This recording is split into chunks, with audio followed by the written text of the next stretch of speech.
Almost 6. I have it. Because my watch is not. One more minute. One more minute and we're on your call.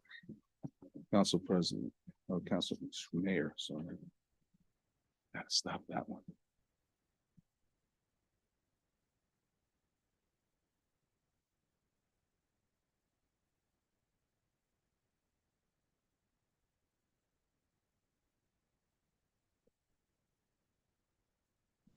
What meeting to order, or do you want me to do that? Okay, I'm fine.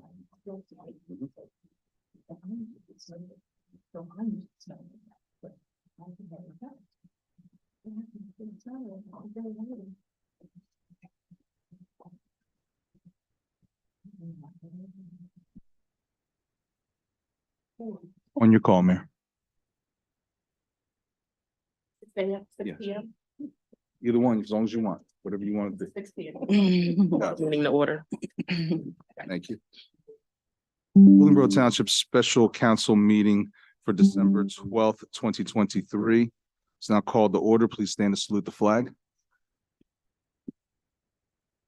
I pledge allegiance To the flag of the United States of America, and to the republic for which it stands, one nation, under God, indivisible, with liberty and justice for all. In compliance with the Open Public Meetings Act, this is to announce that adequate notice of this meeting was provided in the following manner. Advance written notice of this meeting was posted on the bulletin board in the municipal complex, was mailed to the Burlington County Times, the Intelligencer, and the Courier Times. Advance written notice of this meeting was filed with the Township Clerk. The clerk is directed to enter into the minutes of this meeting this public announcement. Roll call. Councilman Nathaniel Anderson. Present. Councilwoman Rebecca Perone. Present. Councilwoman Dr. Tiffany Worthy. Present. Deputy Mayor Samantha Whitfield. I understand should be en route or correct. Thank you. And Mayor Kaya McIntosh. Present. Township Manager Dwayne Harris. Present as well. Township Clerk Brandon Garcia, I'm present. And Township Solicitor Evan Crook, I understand, was excused from this meeting this evening. Correct. Understood. On call, Mayor. Thank you. Good evening, everyone. It's a pleasure to have everyone out tonight. Tonight we'll have discussions about 3 of our properties and some projects that we're looking to do. Again, this is just for discussion purposes and to alert the public of the happenings for these 3 properties. And I'll turn it over to Mr. Harris. Good evening. Thank you, Mayor and governing body members. For at least my tenure here in Willingboro, there has been some robust discussions about desirous things that the governing body would like to see in Willingboro. One of them be the turf field at the JFK Center. And in conjunction with that, proposed plans for the future of the JFK Center. And more recently, we were awarded a $2 million grant from the state of New Jersey to remodel or to put towards the remodeling of the Senior Citizen Center. I just wanted to have a conversation with the governing body along with Ms. Foster to share her vision of what she would like to see for the future of the Senior Center. But we need to align that in what the council would like to see for the entirety of the JFK Center.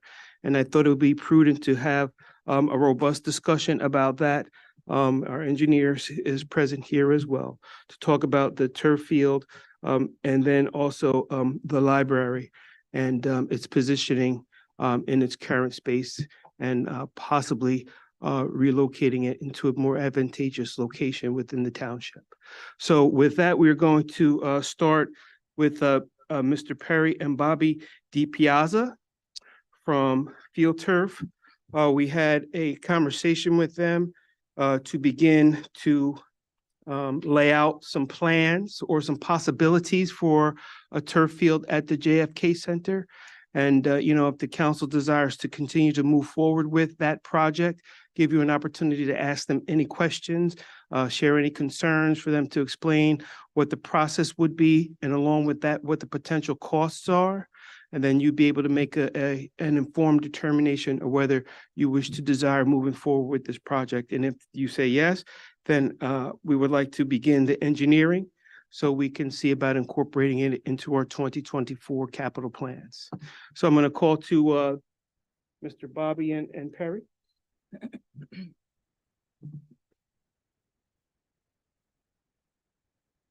Thank you, Mr. Harris. Appreciate it. Take your microphone and go ahead. Is that okay? It'll pick my voice up? Okay. Thank you very much for having us, inviting us here to your meeting at your wonderful township. We appreciate the opportunity to share some of our knowledge with you.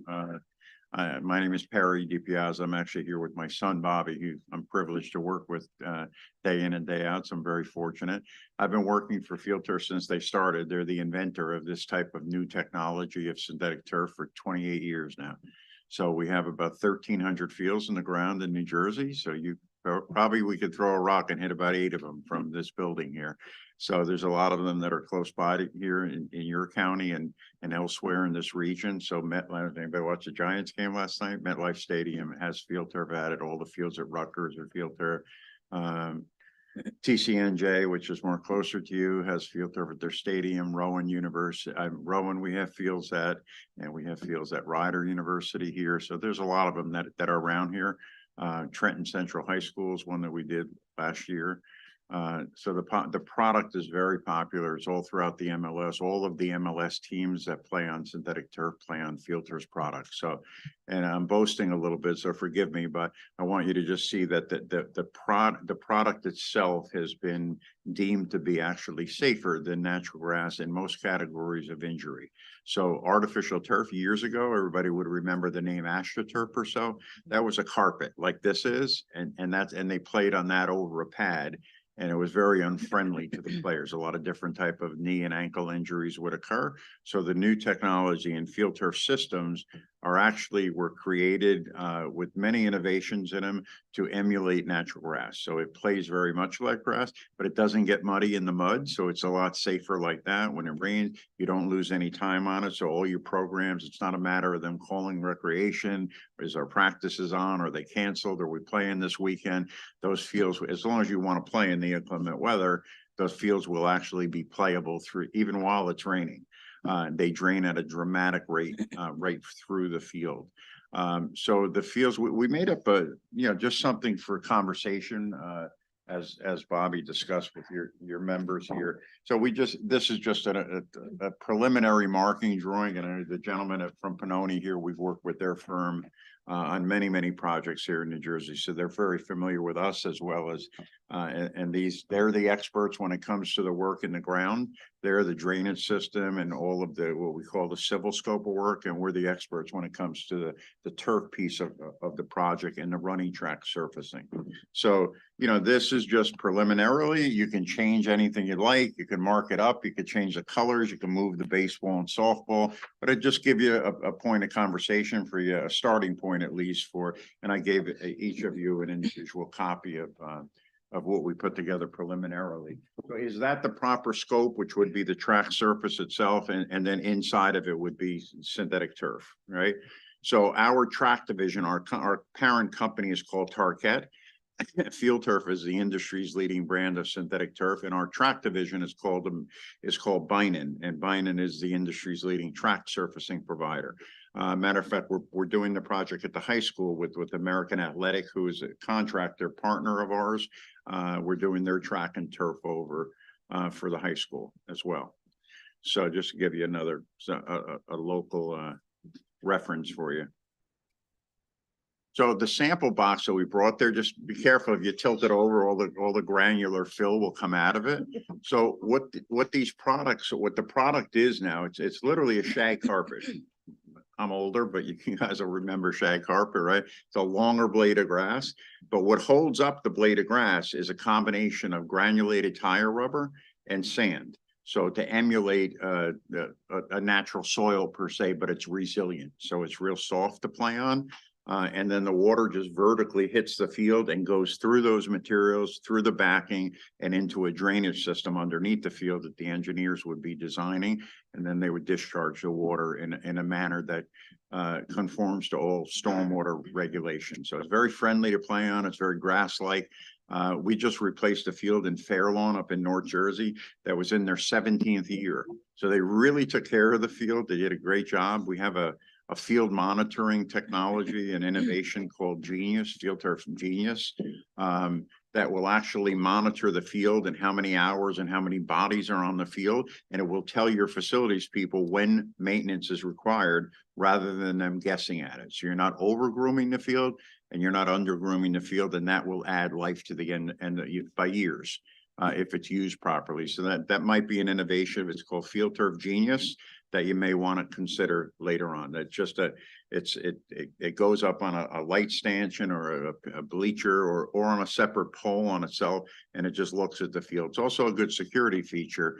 It's not a security system, but you can look at that field or who's on it at any time on your phone, on whoever you want to authorize to do that. So let's say it's a Sunday and the field's closed down, there's no permit, and an adult soccer group of 40 guys shows up and they're on the field using the field without a permit. You'll get a ping on your phone. It'll show you how many bodies are on there. You may want to call PD and say, hey, get these people off the field. They're not permitted to be on there. So with that, just a little opening presentation or speech. Do you have any specific questions about the turf and its application? Let me just finish one other thing. This project scope would probably, and the engineers could chime in a little bit more. I would say this is probably less than 120 days or a 4-month project from start to finish. And you will require certain permits, which the gentleman at Pannoni would be responsible for. And they know better than I which permits would be required for your project. And it's all related to stormwater management. What are you doing with the dirt and where's it going and whatnot. But it's a relatively quick process. So, typically if it was just the field, it would be less than 2 months to do it. But being that the track is involved, and I don't know if there's paving involved, if the paving, part of this track, or if it's just the surfacing, I don't remember. What we talked about. So it's somewhere between 90 and 120 days of work, and then the field is playable immediately when the work is complete. There's no waiting period.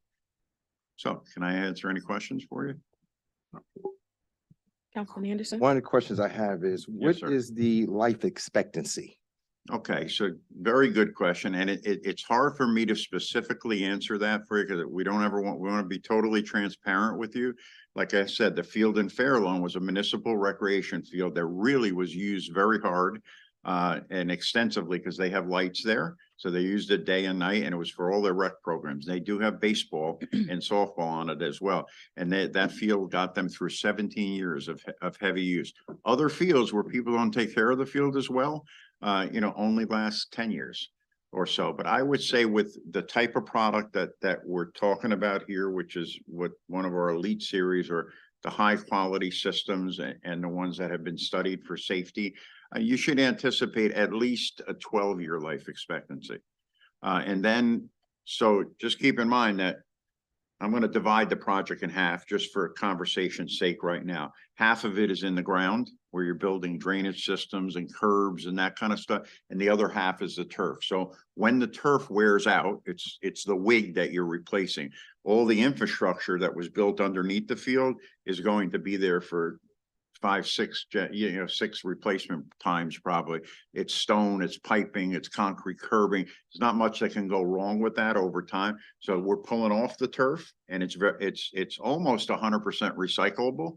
What Field Turf does. So our company is very much into all of that on how do we recycle, how can we reuse the material, and how do we pass that benefit on to you as well. So your cost for replacement as you budget, if you took a 12-year period and say, hey, let's put, it's going to be less than half of the initial cost to replace the turf itself.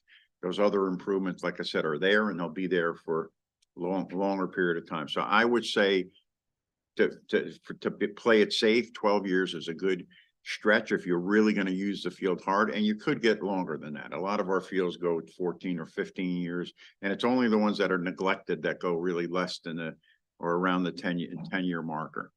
That makes sense? And what type of warranty is being offered with the field? Yeah, so the warranty is for 8 years, and it covers literally everything. And the warranty comes from Field Turf. with an insurance policy. We purchase a third-party insurance policy. So just for example, a warranty on anything, on your toaster is only as good as the company that warranted it, right? If they go out of business, you don't have a warranty because they're not there anymore. So if in the unfortunate scenario that there was some type of catastrophic failure, our company was not responding to a warranty, the field turned light blue in 4 years, something's wrong with it, right? The seams are popping open. That insurance policy would replace the field 100%, the removal, disposal of the old field and the new field. So you're totally protected from that with that third-party insurance policy. But the warranty is typically 8 years. And on average, on an annual basis, what type of maintenance costs? Another great question. So maintenance is very minimal on these type of fields. They're very hard to hurt, okay?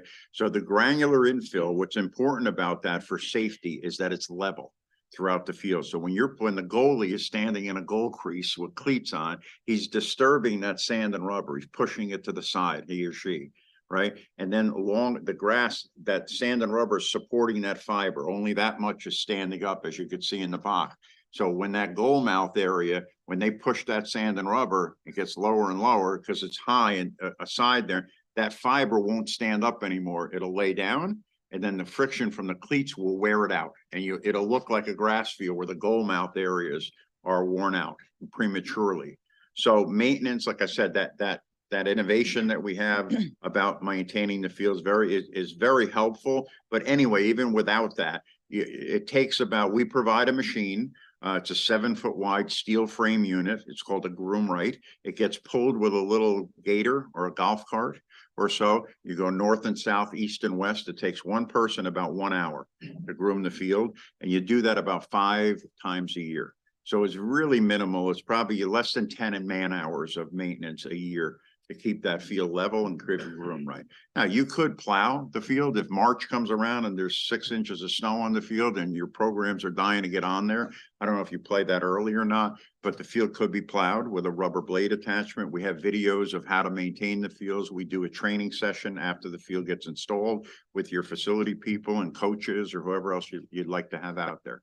It takes about an hour to do that. We talk about if somebody vomits, God forbid, or bleeds on the field, how do you handle those scenarios, all those things. Okay, thank you. Okay, thank you for your questions. Yeah, that's what I was gonna ask. What's the cost of each of those 5 times a year maintenance runs?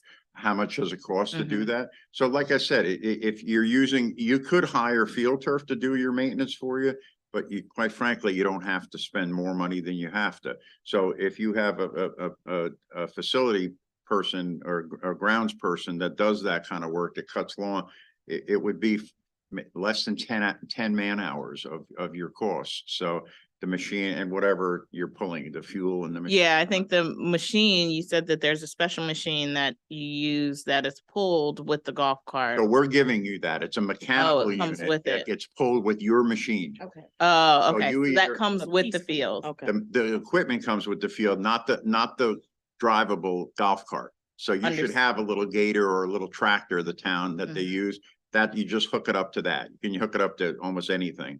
But the Okay, golf cart kind of thing makes it go fast and makes it go quick. So that maintenance is really minimal, 10 hours, I maybe $3,000 a year, $2,000 a year, something like that. and then should we need extra of that infill material?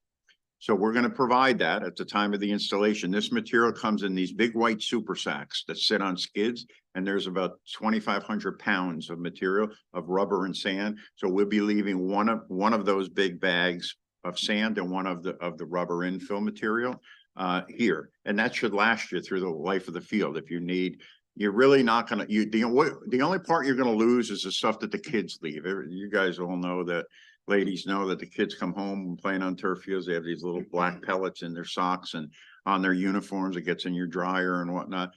That's what gets lost in the field. Otherwise, the material doesn't go anywhere because the field's relatively level. And there's really not a lot of surface runoff to bring the material away from the field. So you won't really ever need to replace any of that fill, other than the bit that we leave behind that you may top dress a little area here and there throughout the course of a year.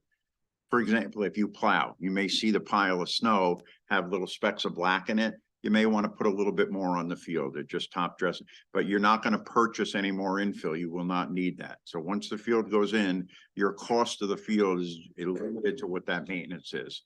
Like I said, a few $1,000s a year. There is a material. So one of the things that is somewhat is one of the few negatives about a synthetic turf field is they do get hot in the summertime. So goodness, we're not in Florida or Texas or New Mexico where they have that issue almost all year. We only have it maybe 4 months a year where we're dealing with. But if you're using the fields for camps and things like that, we utilize a material called Cool Play. And I think we gave you a brochure on it. That Cool Play is a mineral-based granule. It's light green, and it's the finishing course of the field. It costs 50 cents more a square foot. So to do this field here is probably about a $45,000 added cost, but it will reduce the field temperature by 35 to 50 degrees. So that's something that's really popular now in New Jersey. Actually, the College of New Jersey has it. I think Ryder has it, but a lot of the municipal fields have it because they use them in the summertime for camps and things like that. So it's a small price to pay if you divide it out over 12 or 14 years to have that field be cool during those 4 months. Because now there's one thing you may should be aware of. There's a bulb test that measures temperature at the field surface. So there's regulations now that are in place that school districts and municipalities alike are supposed to be testing their fields on days where we're close to 100 degrees. So we don't want any child really falling ill to heat stroke or that kind of thing. And they're supposed to take the temperature. You won't ever have that problem if Cool Play is selected. And that is an exclusive offering from Field Turf. Thank you.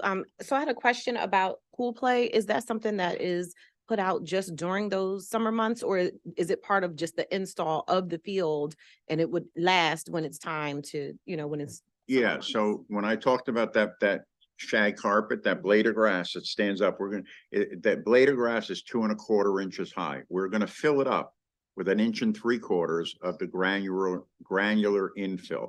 So it starts with sand on the bottom, Right. then it goes to tire rubber and sand, and the finish course is Cool Play, is light green. So Okay. you'll see light green pebbles on the top. Now, you're probably asking yourself, well, how do they stay there? Right? The kids are squashing them with their cleats and you guys are plowing and you're doing grooming and whatnot.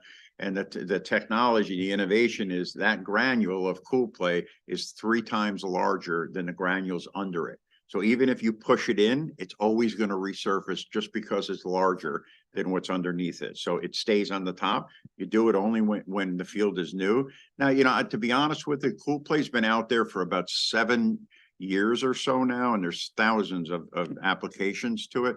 I don't know in year 12 or 10 if you may need to re-top dress the field with a little Cool Play because it is the top. So the kids will be taking some of that. Haven't heard that yet, that anybody needed to do that. So, but you may, and I would say, that's just a direct, we would come out and just supply X amount of tons of the material and top dress it. It wouldn't be a significant amount of money to do it anyway. So then, with that, I know you mentioned how, we would get the 2,500 pounds or so of material. Yes.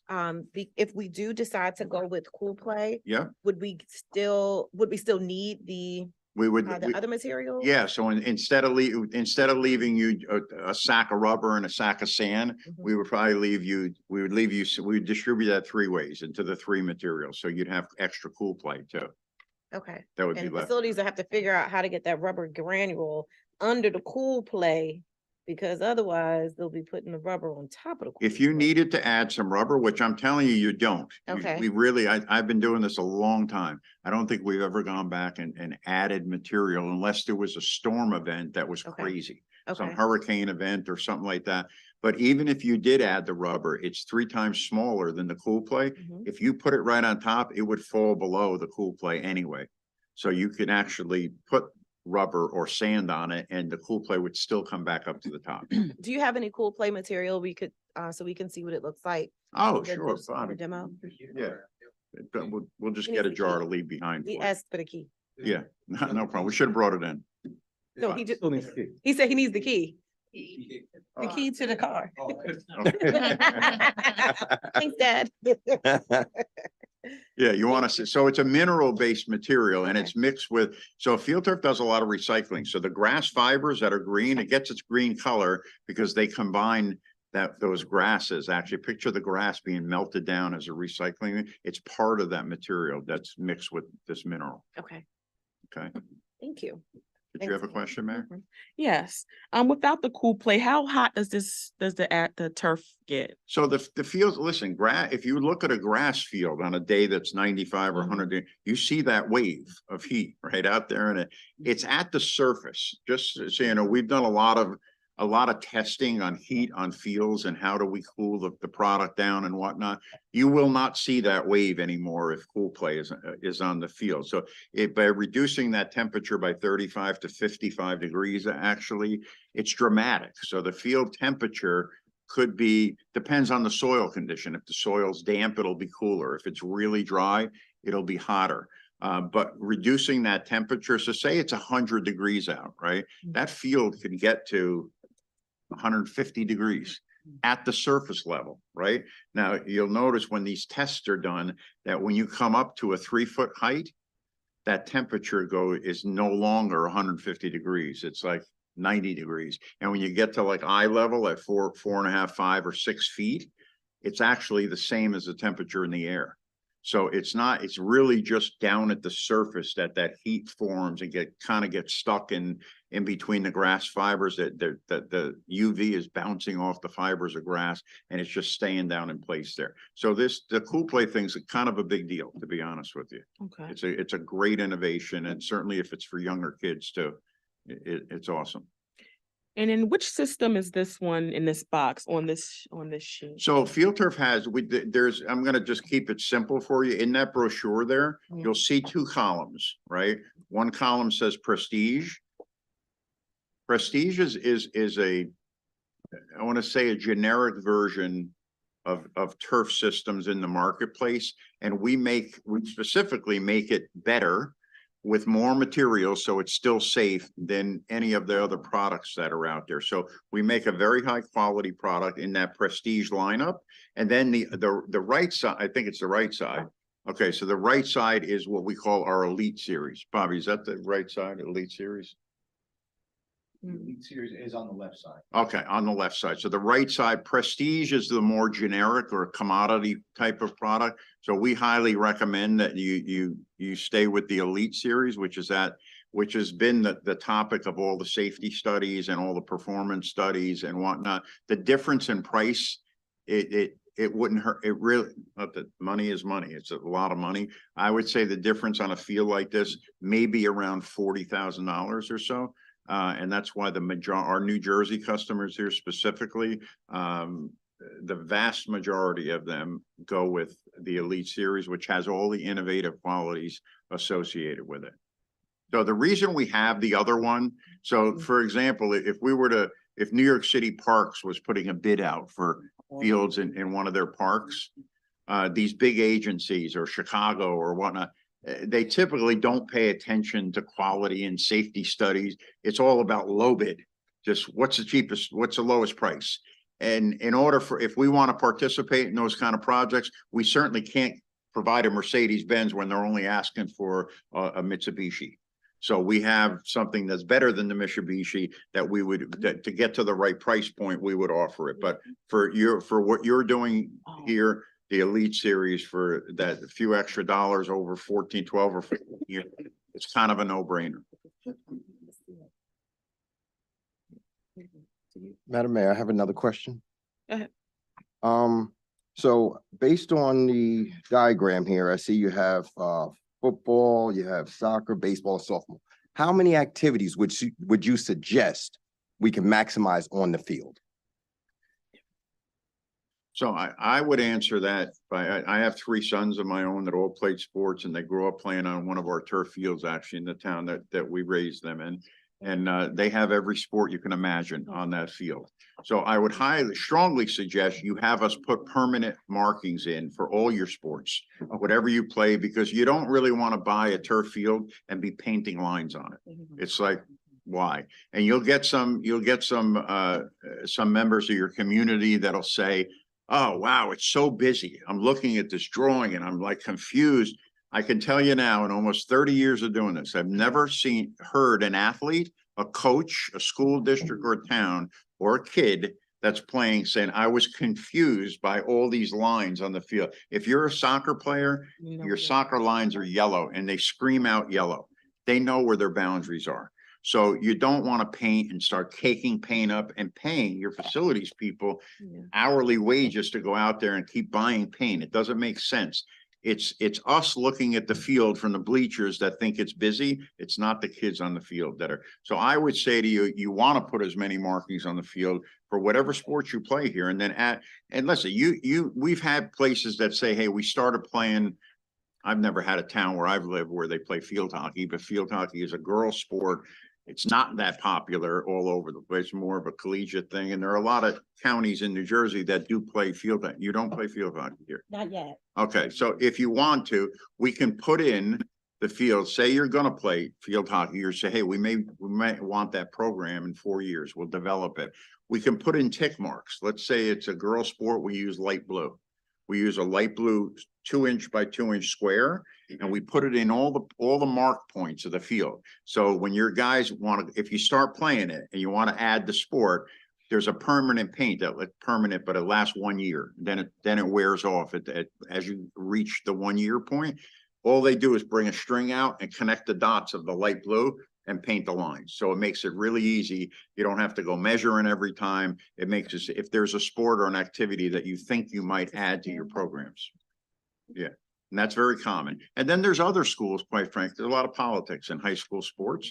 You go and football's a dominant program, right? And soccer is not so dominant.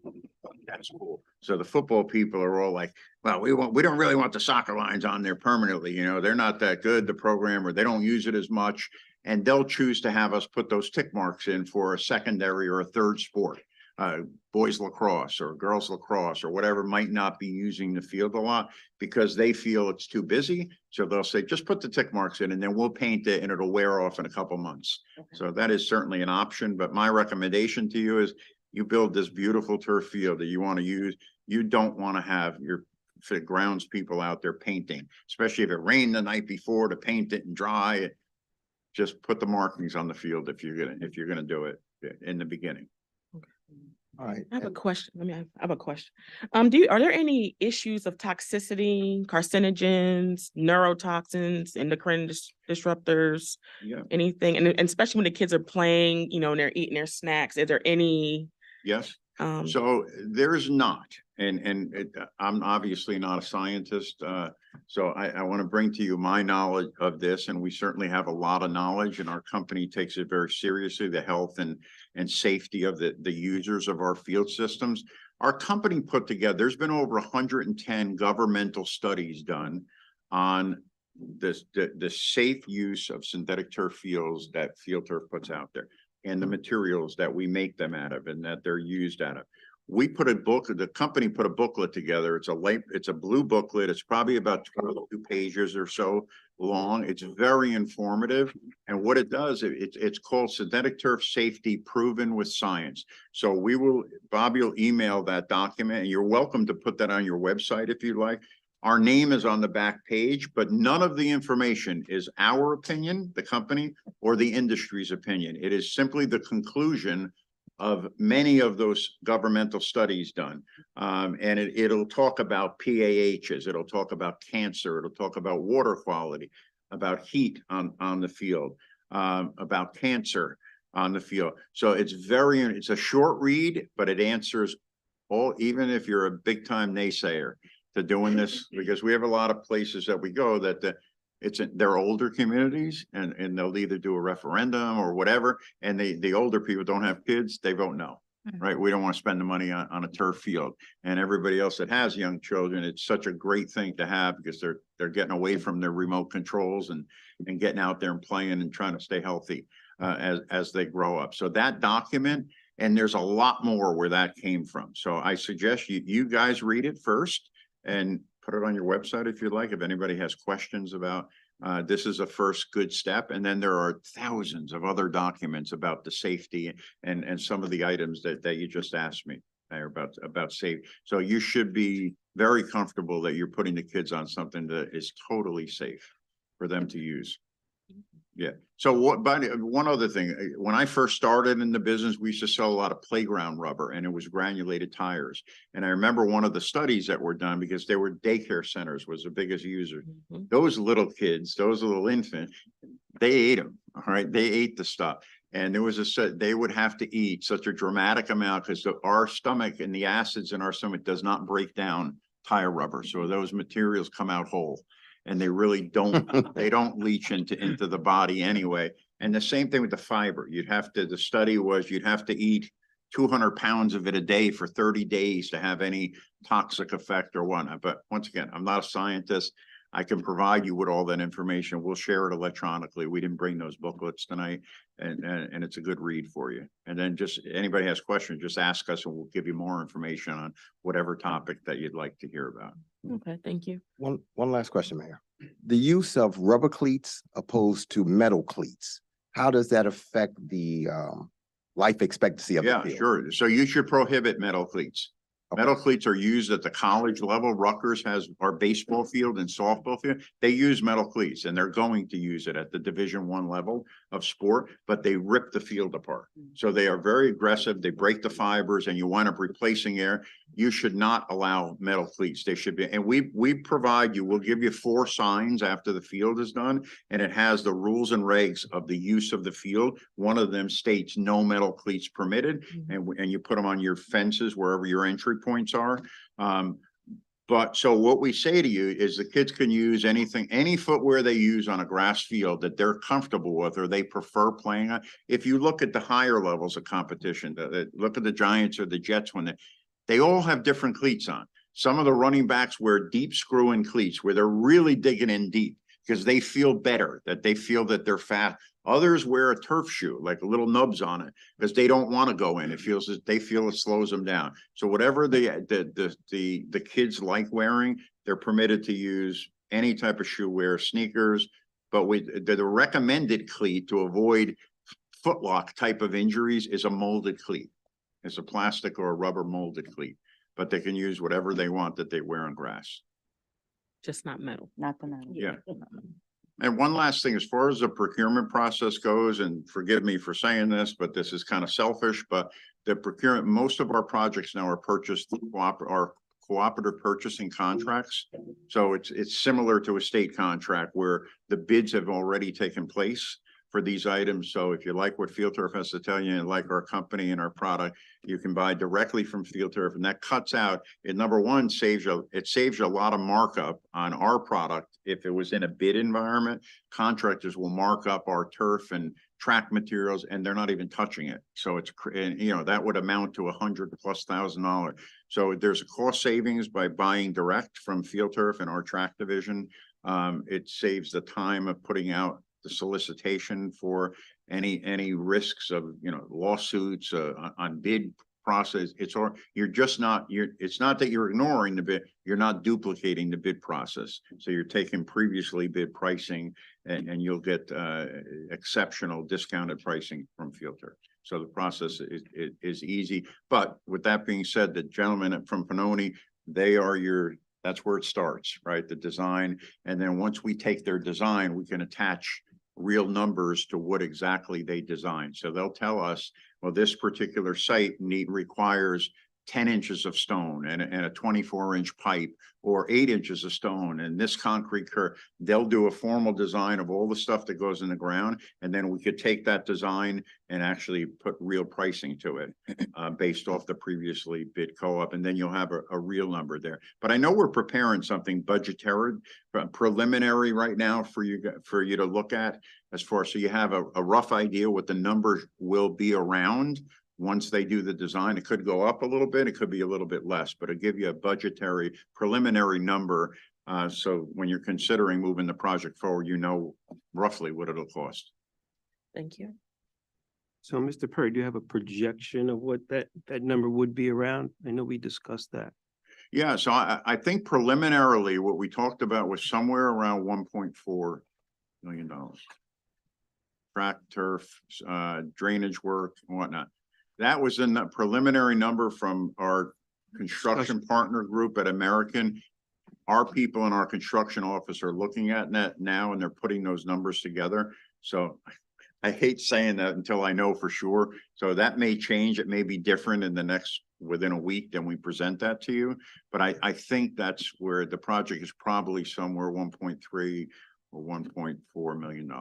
And you- If that And you said that included the track? includes the track surfacing, yes, yeah. Yeah, so the track and the field. Thank you. So with that budgetary number, I know there are 8 different systems on here. Yes. What would that?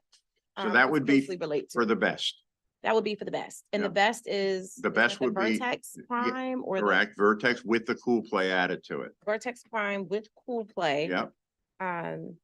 Okay. That's that 3-layer. Okay. Thank you very much. Now, listen, you could consider, let's say, once we get the design is done, you have a real number and it's just a little bit too much for you. Then we can go backward a little bit and say, hey, maybe you go to something in the middle. But I don't suggest you buy something that's in the lesser categories because I could tell you now, they're not gonna last. That was my question. So if 12 or we say 13. we don't do Vertex Prime, but we decide to go back a tier, Yeah, how does that impact the life expectancy? probably by a couple of years. Yeah, if you go to the middle, I would say by a couple of years. If you go down to the generic type of turf systems, you may be looking at something that's 4 years or so less. It's just that there's not this, for example, in the Elite Series by Field Turf, there's almost 9 pounds, almost 9 pounds of infill per square foot. Like that box there is almost 10 pounds of material. In the lesser systems that Field Turf create, some of our competitive brands put in 3 or 4 pounds of material compared to almost 10. We won't do that because we know that in 4 or 5 years, that field's not going to be safe anymore because you're going to lose a little material, Right. but the type of material is inferior in quality. So the minimum we would put in is 6 pounds per square foot. So if you're going from 9 pounds to 6 pounds, you're losing a third of that infill material, which is also cushioning, Right. right? And it's what you play on and whatnot. So it's lesser, you get what you pay for, Right. Agree. right?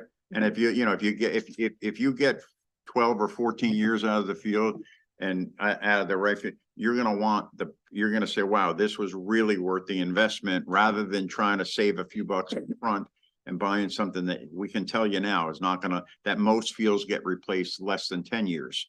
You're going to, wow, for 4 years, that was crazy for us to try to, we saved, $50,000 and we have a field that lasted a few years less time. Just doesn't make sense. Thank you. Yeah. Thank you, you're Mayor. welcome.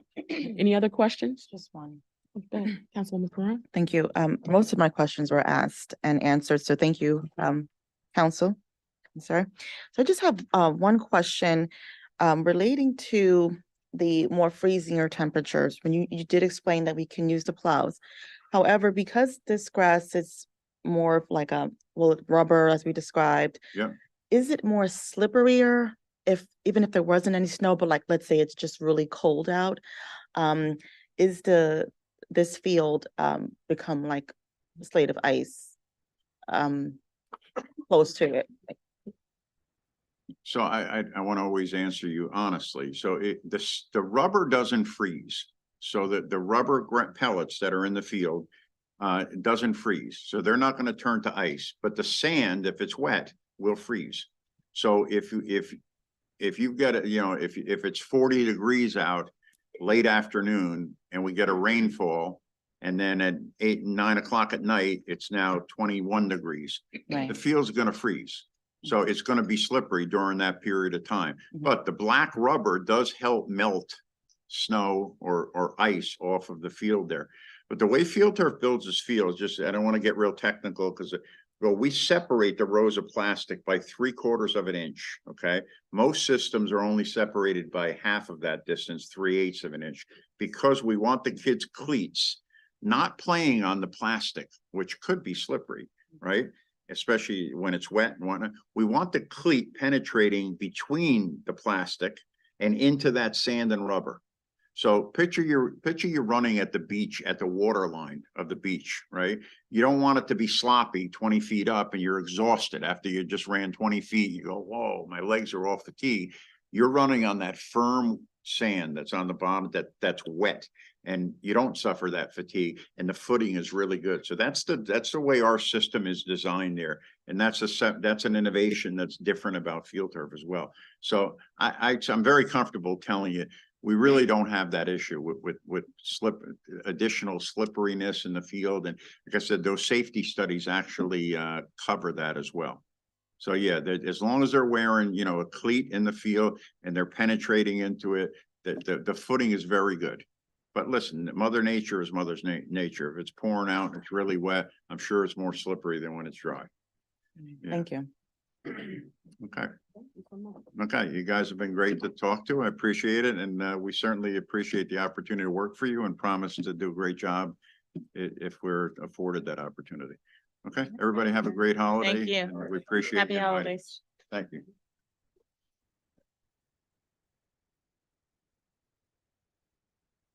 On your call, Mayor.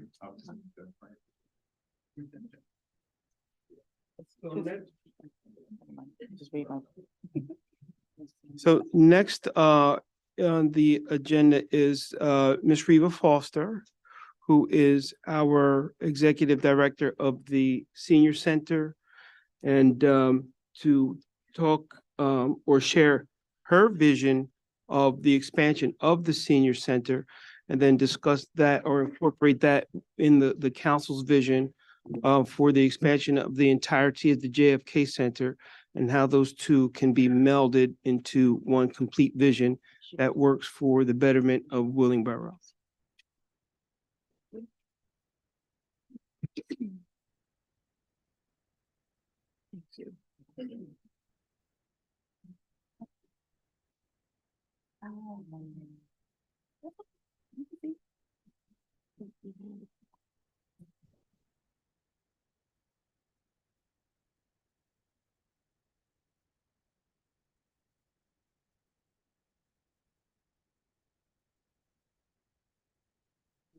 Apologize that this isn't in the form of a slide presentation, which may have been better and more legible.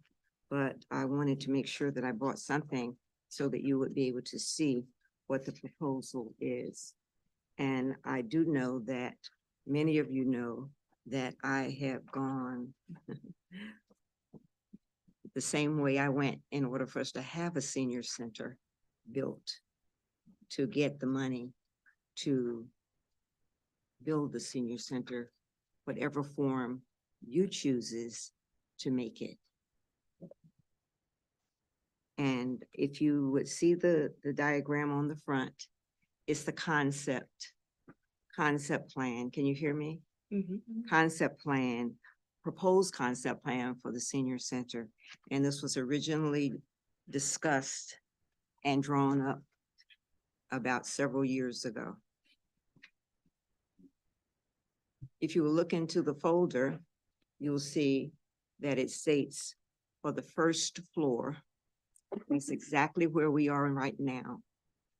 Because I was the commissioner on the census for Burlington County and Willingboro, I knew that the senior population was going to outnumber any population around.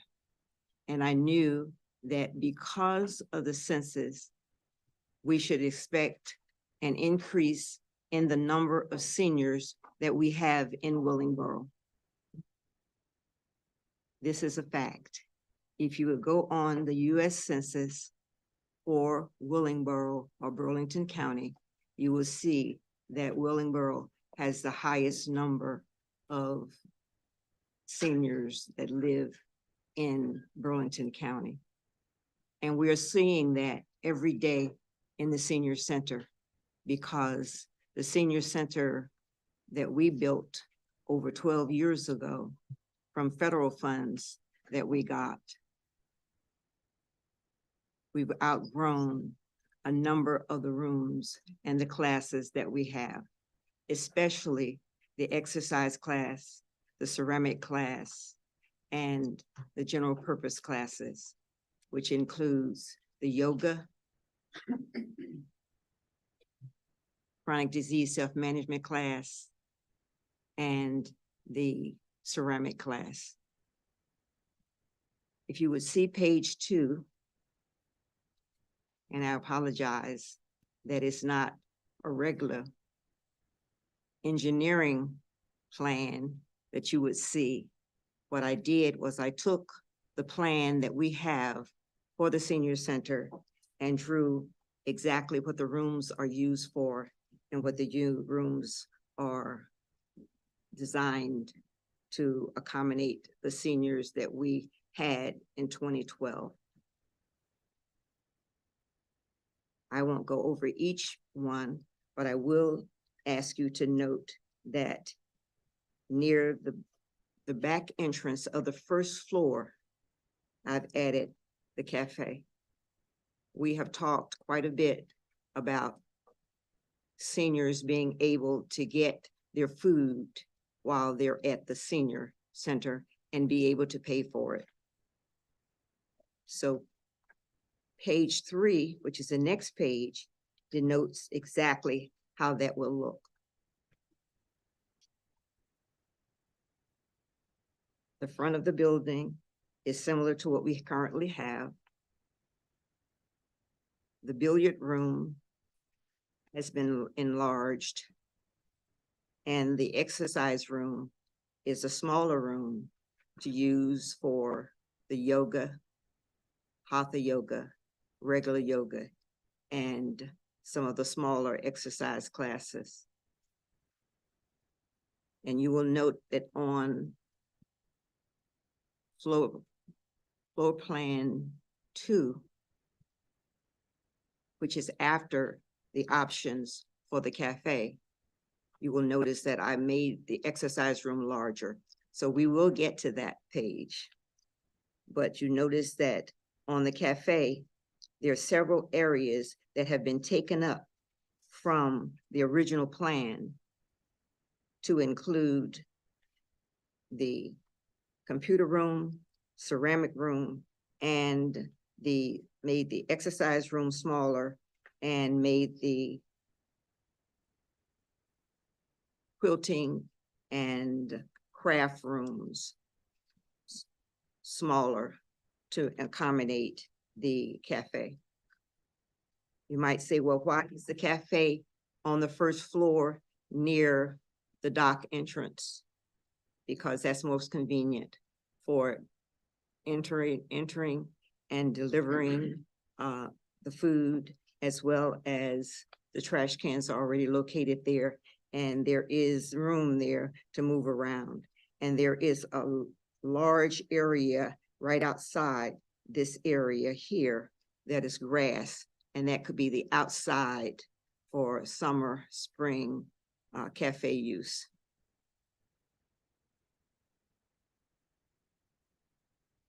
I thought the cafe might be a great addition to the Kennedy Center and to the senior center, because the seniors are going out, walking across the street to buy lunch. Some of them come in with lunch, and most of the time we make sure that we get some type of food in there for them, like fruits and vegetables that they should be eating, that they're getting understanding of how that should be done in their nutrition class. We're trying to encourage proper food ingestion and good food habits. So I think that it's a moneymaker for the township to have a cafe, because with all of the different activities that go on in the building, a number of the people are buying and bringing in food themselves, when in fact we could make it a moneymaker. But other than a moneymaker, for the seniors that are there most of the day, they should be getting nutritional food that is fresh and that we know they don't have to travel outside of our purview in order to get their food each day, or bring food in and it stays in the wrong place, as opposed to the refrigerator, or for us to check them to make sure that they're eating properly. So that was the idea of having a cafe in the area, which not only would include the seniors, but anyone that comes in the building or need food to be able to get it. So I expanded that.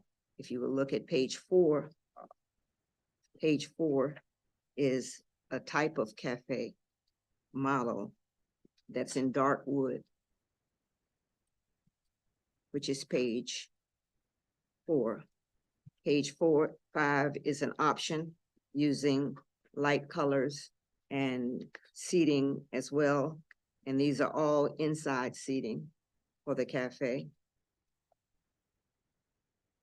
And page 6 is dark wood.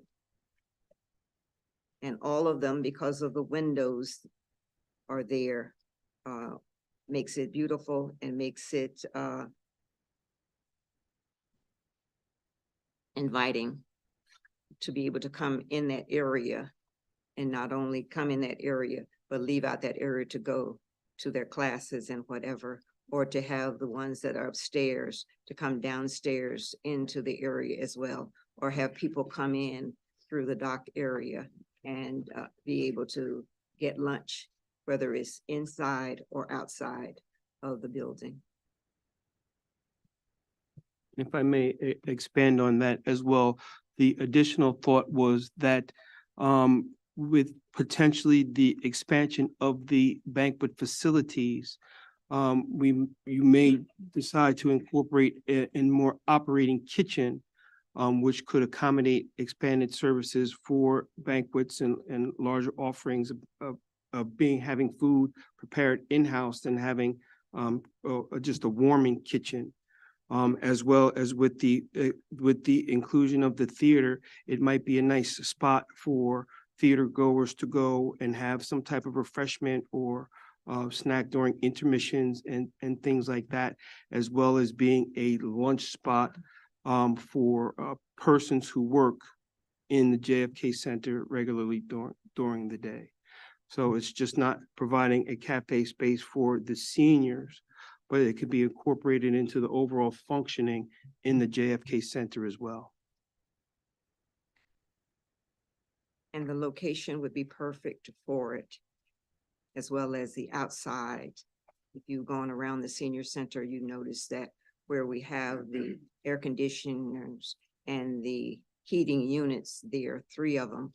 There's nothing but grass out there and a large area that could be used for outdoor events as well. Page 7 is the option for how the outside will look.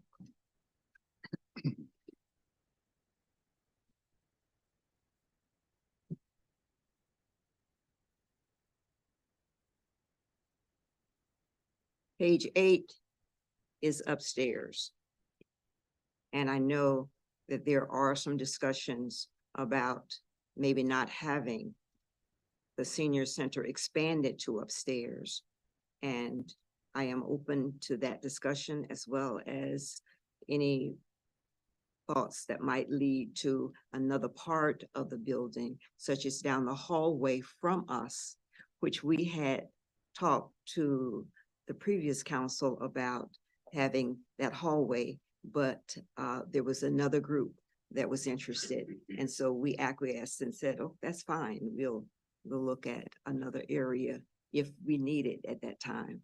But now we need it because we have so many seniors that are coming to the center, and the space that we have now. We have a regular exercise room that we had to move the seniors out of that exercise room because they're too crowded in there doing their sit down, stand up, low impact exercises in that room, to the larger room, which we call our creative arts room, which is a larger room, and they've outgrown that as well. And I'm begging and pleading for them to go to another class instead of go to exercise during that time, but the other classes are filling up too. So if we had to acquiesce and go down the hallway and use that area, where we're willing to do that as well. Now, I looked at that space in the hallway down the other, if you can follow me, when you come to the reception desk and you go to the left and open that door and go down the hallway where the Faith in Actions group is currently. And if we were using that space down there, we still would need more room for the ceramic room and for the computer room. But we could do what we have to do.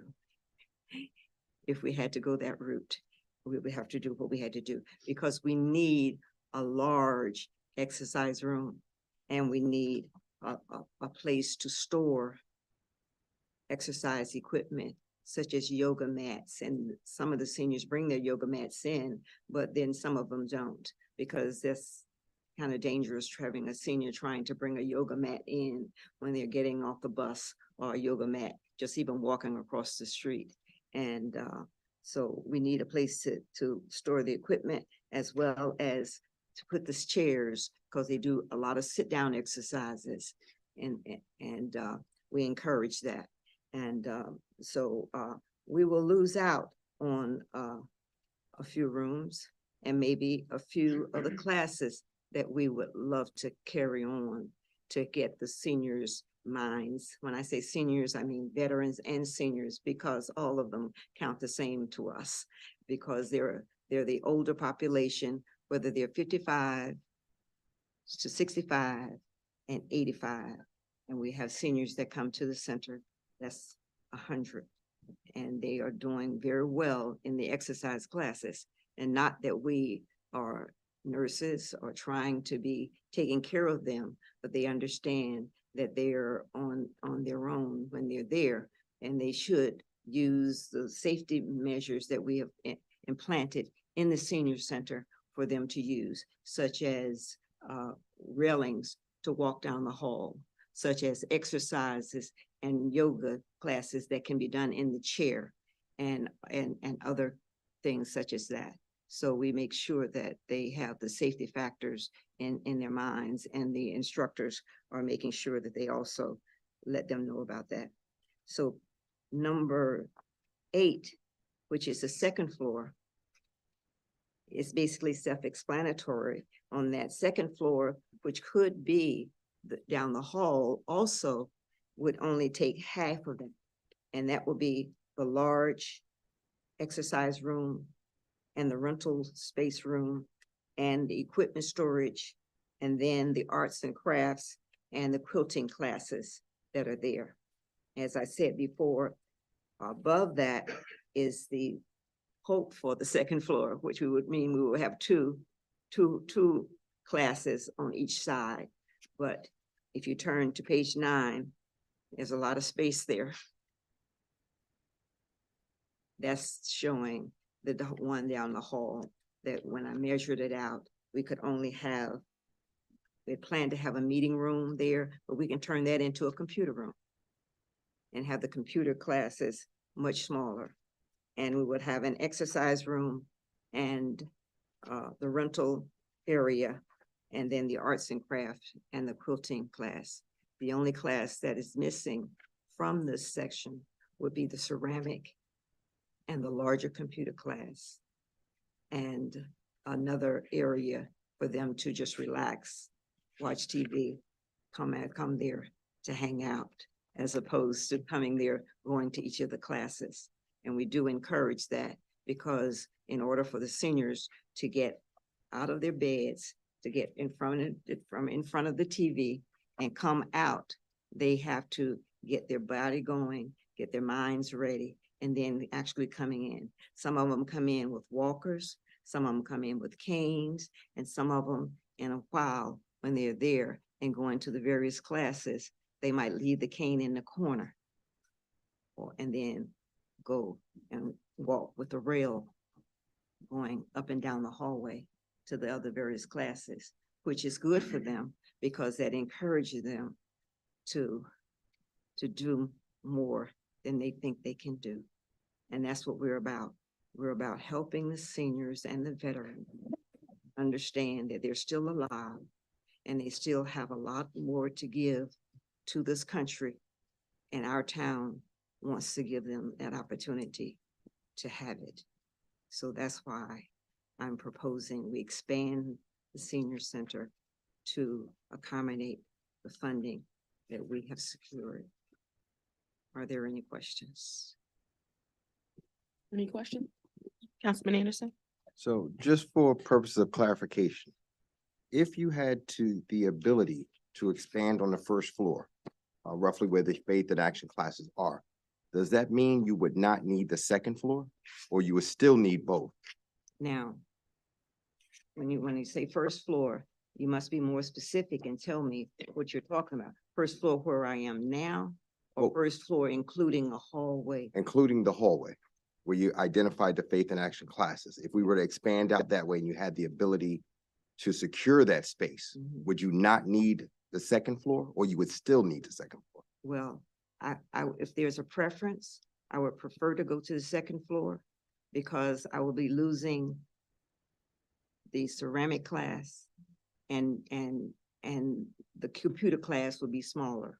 But if I had to go down the hallway, it would be better when I thought about it, because we wouldn't be negotiating stairs or adding another elevator, since we already have one elevator down near where the cafe is supposed to be.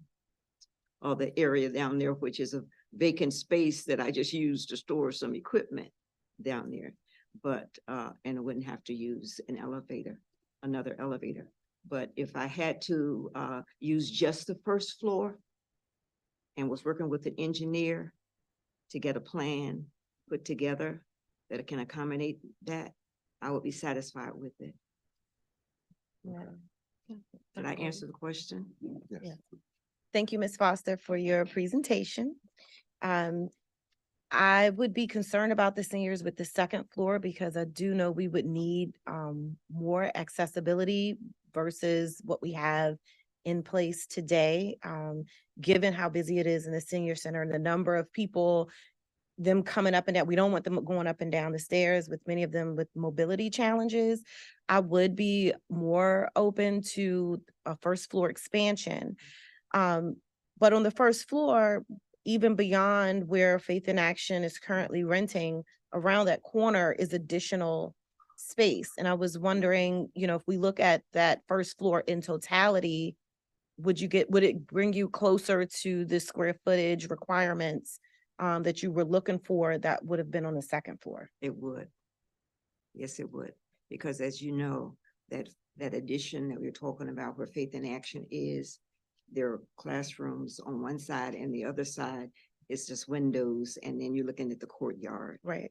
And as we go around the corner where IT is now, and we could use a couple of those rooms and be able to more than satisfy the second floor. And I would be happier then and not worrying. Mr. Harris can tell you, initially I was talking about adding an elevator over by the reception desk. Reception desk. Yeah. And he looked at me as if I was crazy, and I knew I was, but She But said, I was thinking Right, about the mobility. the mobility for the seniors, be easier for them to go. But if we don't need an elevator and we have the space, yes. I'm interested in us expanding so that the seniors can come in. We're getting more and more seniors that are hearing about the center than we had before. And more seniors are coming in and taking advantage of exercise, yoga. If you look at PBS and look at some of the news programs, they're always talking about yoga. The seniors, they're always talking about seniors need to exercise, and they're talking about seniors need to eat properly with fruits and vegetables and things. And this is what we're offering them. And they're hearing this and they say, well, let me go over to the senior center and see if they're doing it there. And we're getting them in, and we want to continue to get them in. Thank you. And you mentioned something about the veterans, which I know is a population that's separate and may or may not overlap with the senior population. We have many veterans who don't fall into the senior category. They're veterans, but you mentioned something about the veterans, and I was curious if you could share more about what you were referring to. Yeah, well, what I was referring to is quite a number of the card players, pool shooters, gentlemen that come in the afternoons are veterans.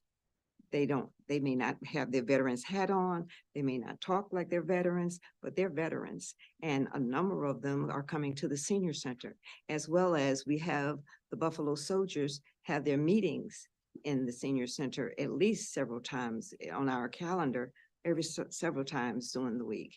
And they have a space that's on the side that you were referring to, expanding around there, which you work very hard to help them get. And they're meeting there as well. And sometimes they come over, and that's why I want to increase the number of billiard tables that we have there, because we're encouraging them to come as well. Right. So they would come and play pool. And some of them, we would ask them, before you leave today, make sure you stay for this particular class, because this class deals with veterans and the nutrition that you should be having. And some of them enjoy it, and they try to come back again and do it. So we're including them. And we start with the commanders. And we started with the commanders several years ago and meeting with them. And I meet with them on a regular basis, and we talk about what the veterans need to be doing, because to allow for their mental capabilities to be okay, and for them to realize that they can do more than just sit around and talk about Korean War, Vietnam War, and all the wars. They can come over and listen to some things that we feel that they need to hear. And we do see a difference. We do see a difference in quite a few of the commanders and the Buffalo Soldiers coming over. As a matter of fact, the Buffalo Soldiers motorcycle group are going to provide 100 meals for us to have for our Christmas party, which is going to be added to our regular meals that we're going to give them for the Christmas party.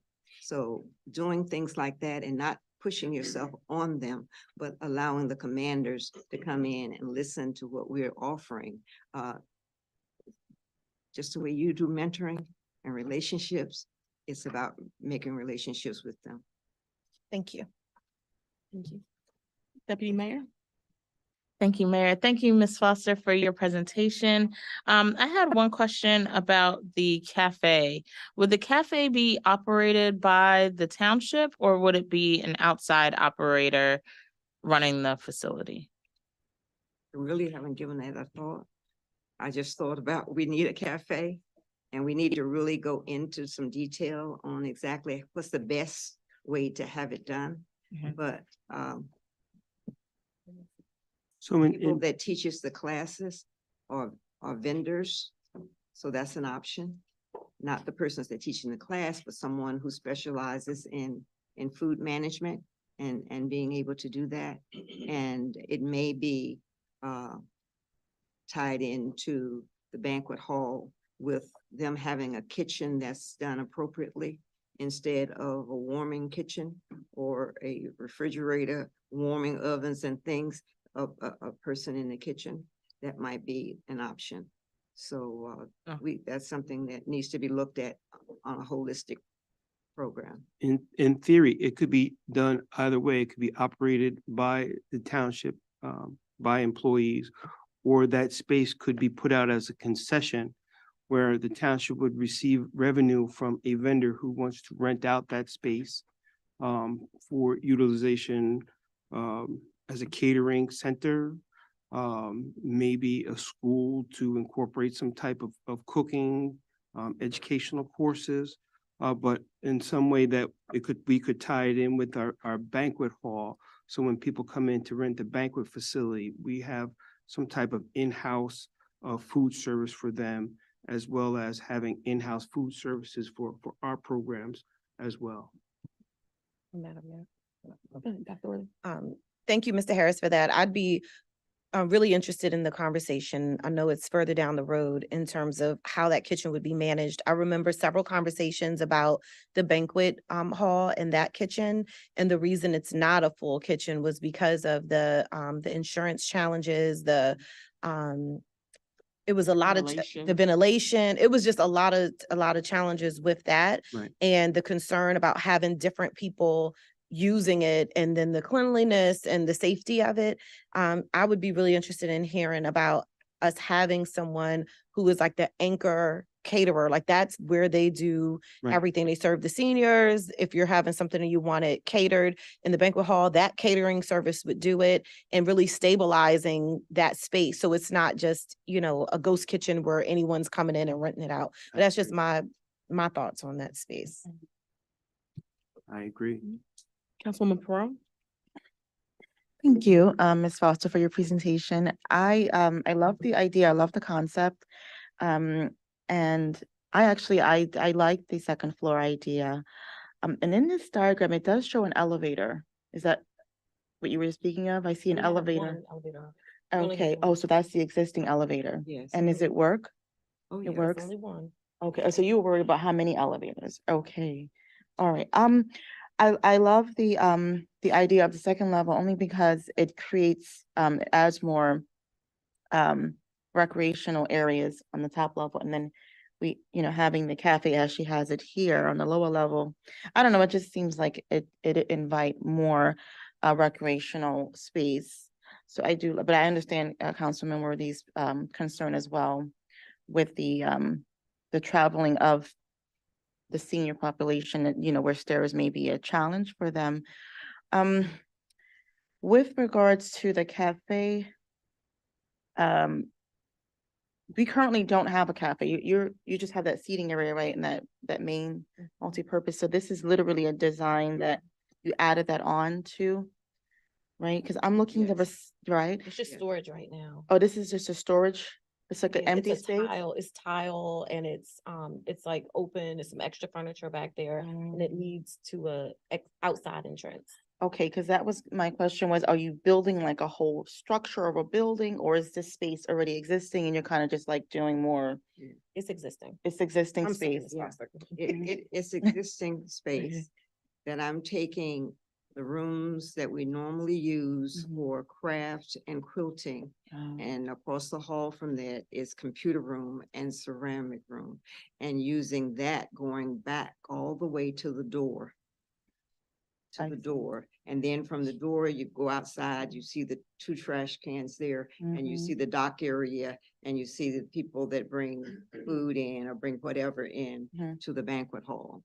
Okay. And that's using existing space, but renovating it in those 3 options that I put there Mhm. to be the cafe Okay, so now, and the outside area as well. okay, I see. Okay. And that's why you wanted the second level, because you would be utilizing that as cafe space. So now you won't have the space for the computer room, all of that would just be moving it up. Yeah. Okay. And if not given that option Mhm. of going upstairs, then to go down the hallway where Faith in Action and Around the corner. around the corner, which might pose some difficulty as well as. Either way, I mean, it's tenants, the whole But there's- building, so there's- it's gonna be. we don't have a second level though upstairs. Is an existing second level? Mhm. And what is currently up there? Tenants. It's all tenants up there, just like downstairs. Oh, is just like the tenants. JFK Center, how we have the, okay, so it's like old classrooms, and like that type setup. Mhm. Okay, I see, Either way, tenants are gonna be displaced. right. The Okay. disadvantage in having the first floor, which we currently use, Mhm. and having a second floor is that we do not have an elevator near the entrance. We'll have a elevator only at the back Right. where the cafe will be. Mhm. And so that's a disadvantage. And that was my first option, was to go with the smaller elevator on the front end so that the seniors wouldn't have to go up the stairs. Mhm. Now, when we renovated and made that area where we are currently on the first floor, we didn't take out the stairs there and we didn't take out the door there. We just closed it off so you can't see it. And that's where I was thinking about adding another elevator where we could have an elevator there and an elevator at the rear. And the seniors could be able to go up and down on the elevator. And those that could go up the stairs Right, could go up the stairs, but obviously, I would be concerned, Mhm. but that's an option. Right. But if we're going down the hallway with the expansion. Okay. Then that would be best. Okay. Okay. All right. One last question. Do we have any figures? Did you do any calculation or estimation of how much this project would cost? Yeah, You do. I was proposing that it would cost 2.8 million. 2.8. Okay. So in, I have a question. real quick. Thank you for this presentation. I'm trying to visualize how big, I know there's no measurements on it, how big are you proposing a cafe and relative to the rest of the building, where is it situated? In terms, because I know we're looking for a cafe, we were looking initially a for a nice idea, cafe yeah. for the JFK in general. But I don't know, you said the kitchen would be used by could be used by people renting a banquet, but how can we get over there? Is it connected? yes, there is a set of stairwells that go into the back of the JFK over by the, I think it's called the LRC. So if you were to go down past the banquet hall Mhm. and to the left, there's a set of stairwells that go down. They're not really utilized for anything, but they go into that back area where Ms. Riva has designed and so that would kind of be redesigned to have access from the JFK Center as well as access from the senior center, and then also provide access to the outside, which is just kind of like a straight line connection to the banquet hall. Mhm. Okay. Yeah. We did a tour last year, I think when Martin was on, to Mhm. go through the building. It Yeah. does connect. Connected, It's okay. A little bit of a walk, but. And whether you go upstairs or downstairs is going to take a bit of engineering. And I believe it was in 2021, Panoni had done some comprehensive possible usage for the JFK, and they are here today to maybe explain, I understand, Mrs. Foster's concerns.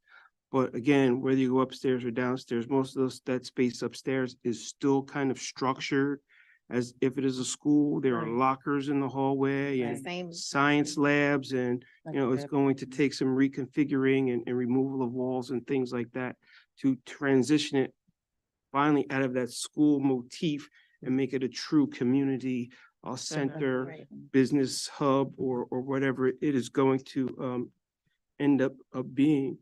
In conjunction with the $2 million that Ms. Riva did acquire, we also are going to be receiving an additional $1 million from the state of New Jersey, which can be used for the JFK Center as well. So I don't know, what the overall cost of the project is going to be.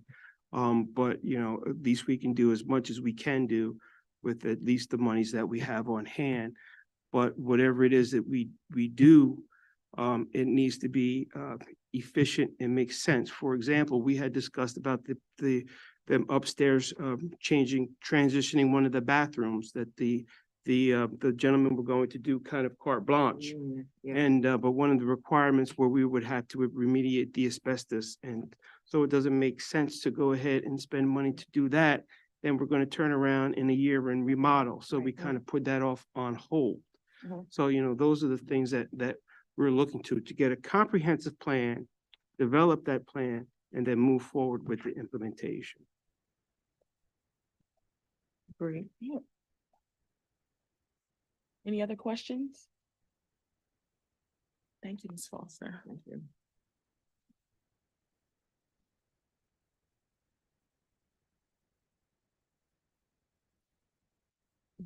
When you call, Madam Mayor. No, yeah. What's the deadline for? Yeah.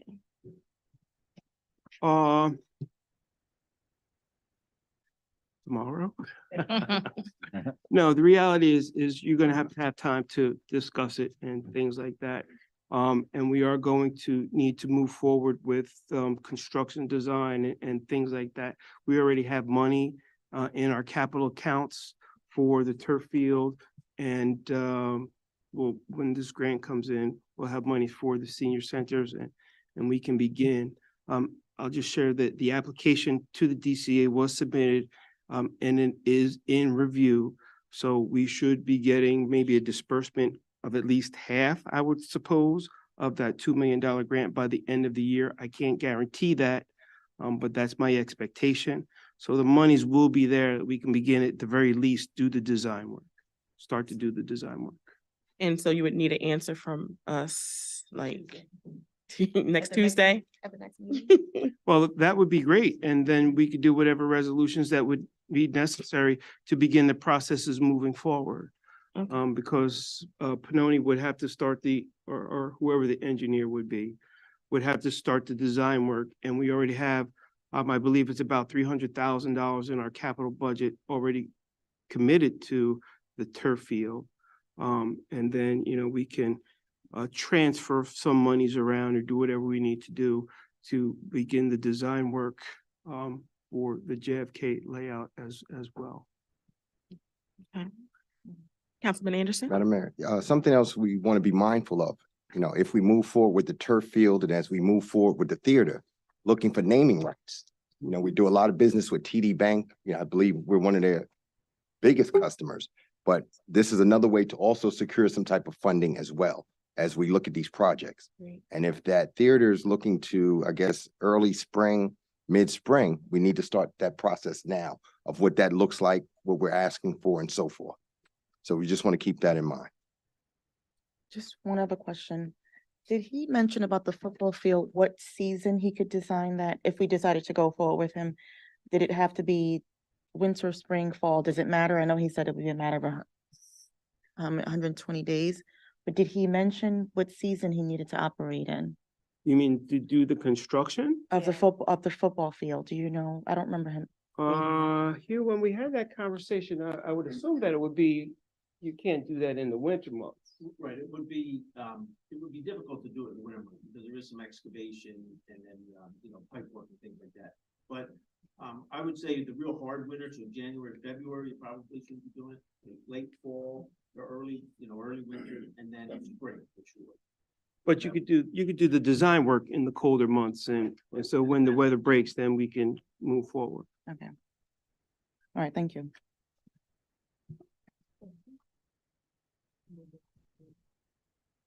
So the next conversation and discussion was pertaining to the library.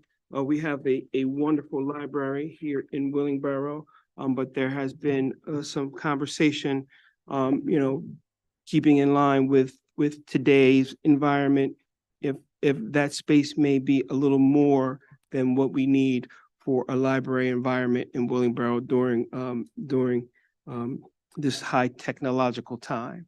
That's a huge space. I believe it's over 40,000 square feet. And it is, I don't want to say a challenging space, but I don't know if the question is, does Willingboro actually need that big of a library space? And there was some pre-engineering look to see what would be the options of maybe relocating that back into the JFK Center. And our engineer is here, Hugh, if you're ready to, or desirous to speak on the options for that to the governing body. I have with me this evening Jim Mullen, who's our professional engineer and project manager. Hi, everyone. Hi, Mayor, Ms. Deputy Mayor and council members. We did look at the library last year. We looked at, first to get a good idea what we were looking at, we looked at the existing library, which is a big space. It's 42,000 square feet. It holds about 90,000 books and materials to circulate. Has 30 computer stations. Also has various areas for activities, cultural activities and children activities. It's a big space. What we looked at was moving that, or what we could move back into the JFK Center and what was the available space, the old high school library, which is about 9,000 square feet. And we anticipate that we could get maybe 20 to 40% of that circulation volume if we wanted to. That's a lot of books shelves and that, and we would lose the ability, and if we did that, to have areas for children's groups and the cultural events and stuff like that, and actually bringing the workstations in would be tough as well. It's not a big space back there. We started looking in investigating modern libraries, what they entail, and what we looked at was could you digitize that collection? And that's a very labor intensive activity, and it would take years for 90,000 books to be digitized. And then there's also copyright concerns with regards to that. If you digitize it, can you send it out to 20 people, essentially coming in and saying, hey, we have this book, an electronic copy of this book. Can 10 people have that? No, they can't. There's also a licensing agreement for, I guess, ebooks, but that's also for every use of the book. It is a cost above a certain number. It depends on each of the volumes, but what we were thinking of was maybe a combination of both would be the best solution. We knew that there was maybe underutilized space in the building, although it seems like there's a competition for that space at this point. And maybe the collection could be housed there, and you could turn the library into a circular, just focusing on circulation, have the volumes or all the materials listed, and people could use the computer and say, hey, I want to check this out. And then they could come to the front desk and, they could retrieve it and bring it out and send it out. And it's just like a typical library. Now I visited the existing library a couple times, and there wasn't a lot of patrons there. But when I was researching, it ends up that there really is a lot of circulation that went on 2 years ago. Like 125,000 books were taken out, which is a lot. I think that's what people essentially do. They were saying, hey, I want this book, I want to take it out. And then you come back and you bring it back in 2 weeks or whatever. So we started looking at this space and what it would take to turn it into essentially a resource center. Circulation, workstations, help people if they're looking for employment, or scanning, technical stuff. What would be required would be essentially demolition of the existing facility in there, all the wall finishings and everything like that. We'd have to update it per code. Same thing that went on with the theater. Does it have the required fire protection? Especially important if we're going to have a collection in there of something that's highly flammable. We actually looked on the roof up there. The roof looked actually pretty good when we went out there and took a look. We didn't see any, and actually when we looked at the interior space, we didn't see a lot of leaks or anything like that. So we're looking at fire protection, ADA improvements, and complete refurbishment of the interior finishes, and also some minor structural work. And that's the existing old JFK High School library. Plus there's like some labs and some off rooms to the side of it, which is maybe like 9,000 total square feet. Not looking at taking any major structural modifications, but there will be some interior work that would be required. Then we need guidance from the council and the township to see what we want to do there. Whether do we want to turn it into do we want to transfer over the workstations that are at the existing library, bring them in? Do we want more? Do we want more access to digital digital nature? Would you want to bring over periodicals? I think that's one of the big things in a library is essentially people come in to read the newspaper sometimes in the mornings, seniors or people around. Also like monthly magazines that they might not be able to get anywhere else. So come in, but the library has that in their circulation.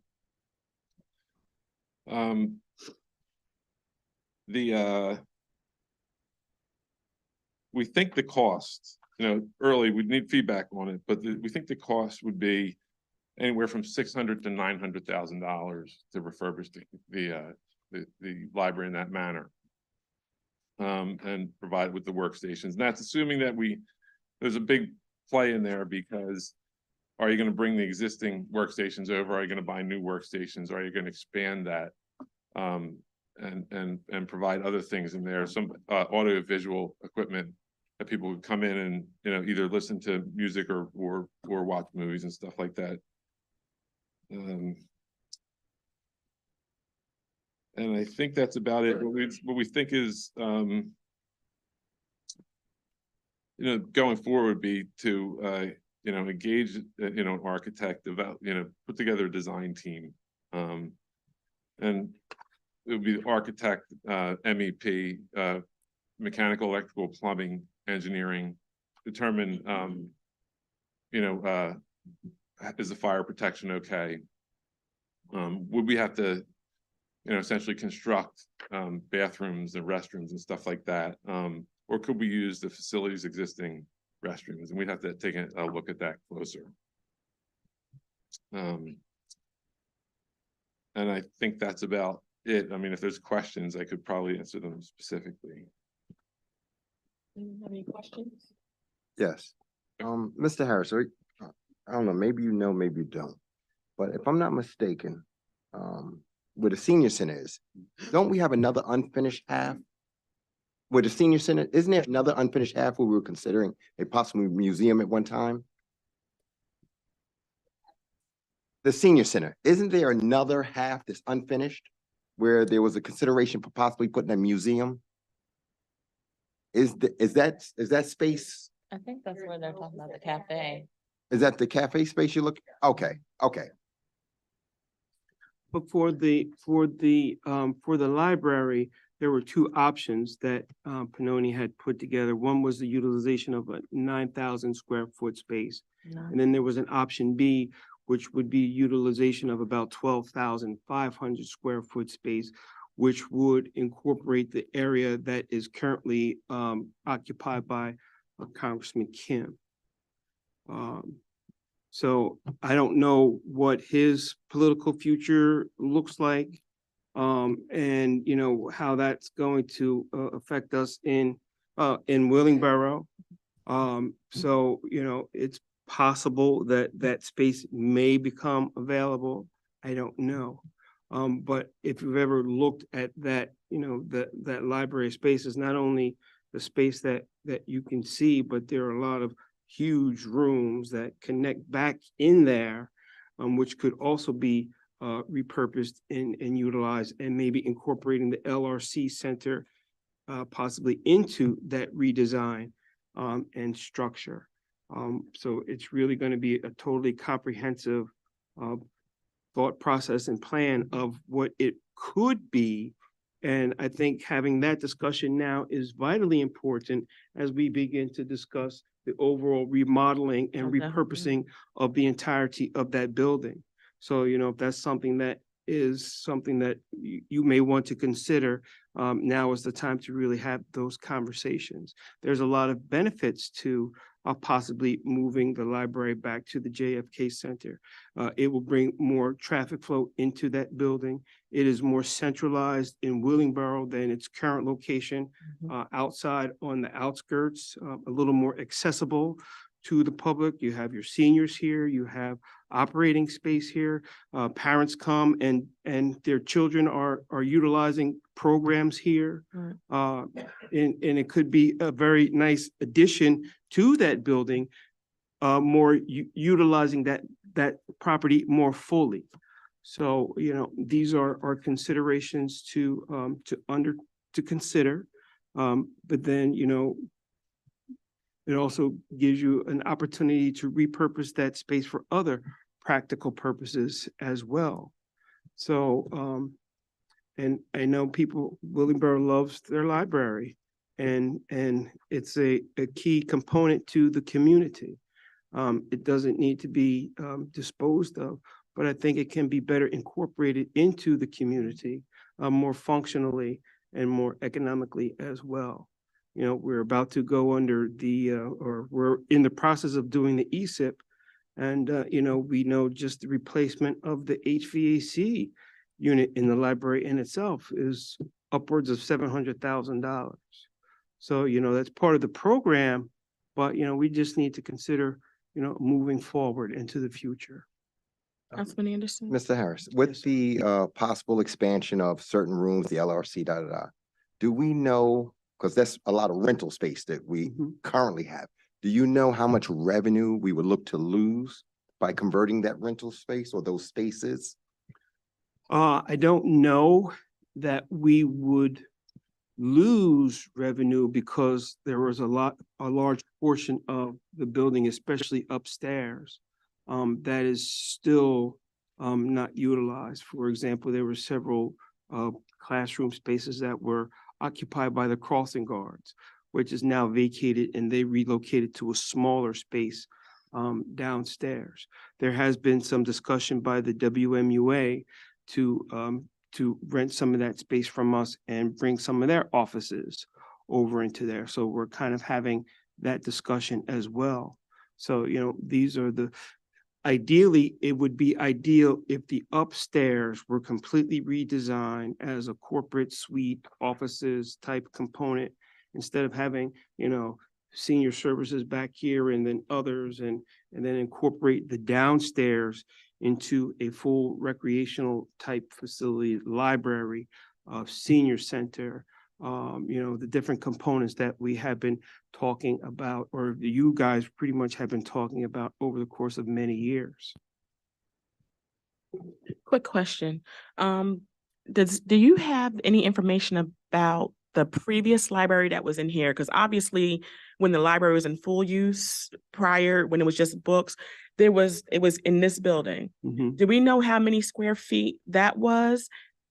Right, and you know, we're up and down, full Dewey Decimal, the whole, I don't Okay. have that Okay. information. I guess somewhere it is. okay, The idea that I had was that it was smaller than the current children's. So you know the children's room that we in the have, library, okay. that is like, if you cut the long building in thirds. Mm-hmm, The area that we were in here, which was a little before my time, was smaller than that children's room. okay, so, okay. Yeah, that old, right.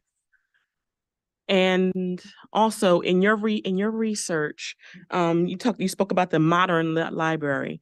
What was the average square footage that you're seeing for, you know, libraries that are newly? It all depends. It all depends. I mean, if people have the space and the money, they'll build out. But they'll go smaller. I haven't been able to find any specific square footage. But we have seen some stuff over in Eastern Pennsylvania, in the collar counties of Philadelphia. There have been some smaller libraries built. Again, it depends on what the available funding is at each township. I mean, I can look into it additionally for you and get back to you. Because our intention is, you know, as Mr. Harris said, is to, you know, be efficient, but, you know, the library is very important and we want to make sure it's adequate, Yeah, it's one. you know, for our township. That's one thing I got when I was researching the existing library is the town loves that library. You know, they love the library over there, but you know, and I do know they had problems, but they have an active Facebook page there, Friends of Willingboro Library. Right. So. Okay. Any other questions? Deputy Mayor? Thank you, Mayor. I guess this question is probably more for Mr. Harris.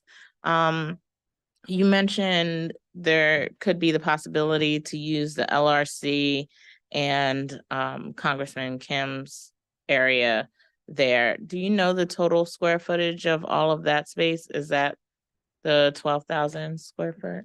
Well, part of that was incorporated in the 12,000 plan. 12,500. Right, Yeah. but I'm not sure how far back that went into where the LRC is. In addition to Congressman Kim's office, I think they were looking at losing the township security and recreational department offices. So it's kind of that, you know, it's a common wall in there from the old library and those offices. Okay.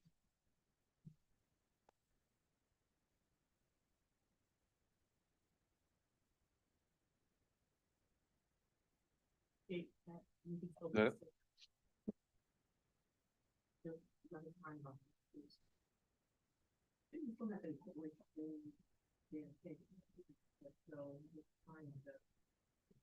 Yeah, and I really don't expect any decisions and things like that, but you know, these have been long ongoing conversations. I'm just trying to seed it so we can at least maybe have a discussion so we can move forward and potentially start planning. But you know, again, there has to be some collaboration about, you know, what that plan needs to look like. Good. Thank you, Madam Mayor. Thank you, Mr. Harris. Yes, I agree. We do have to have some planning. We've been planning for about 2 years though, so I'm ready to move forward. Right. It's not my call, but I'm ready to move forward because even if we have the most well-intended plans, things are going to change, things are going to evolve. And, you know, I think the council can just make the best decisions that we can with the information that we have at the time. I don't think we're ever going to have all the information and all the right answers, but I do think we'll have to take some actionable steps just because it's a long timeline Right. just to get things started with the design process.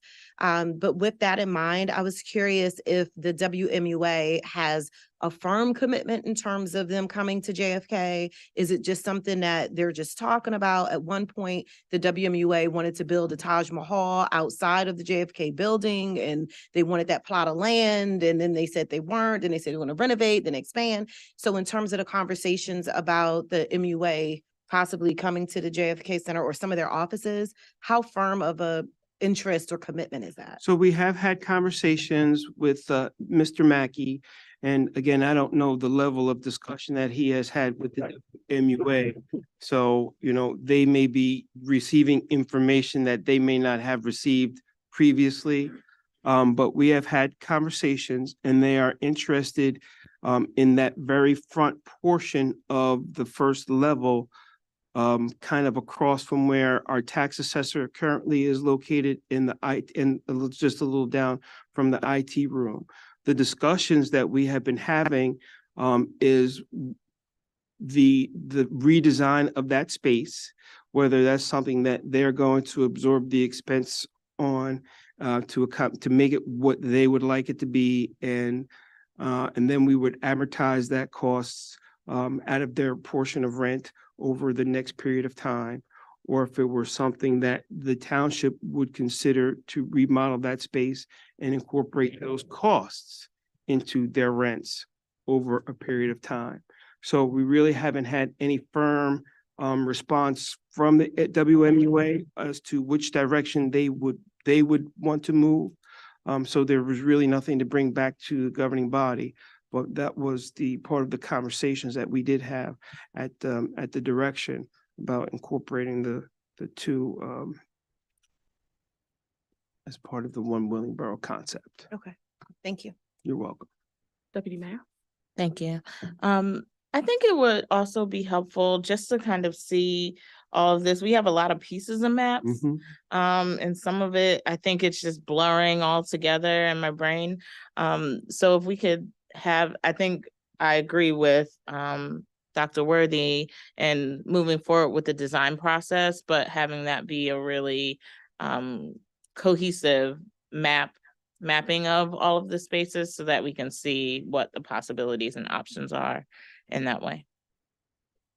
So would you be open to maybe awarding a contract to our engineer, one of our engineers, to begin some comprehensive design of the senior center remodeling, the remodeling of the downstairs, and I don't know.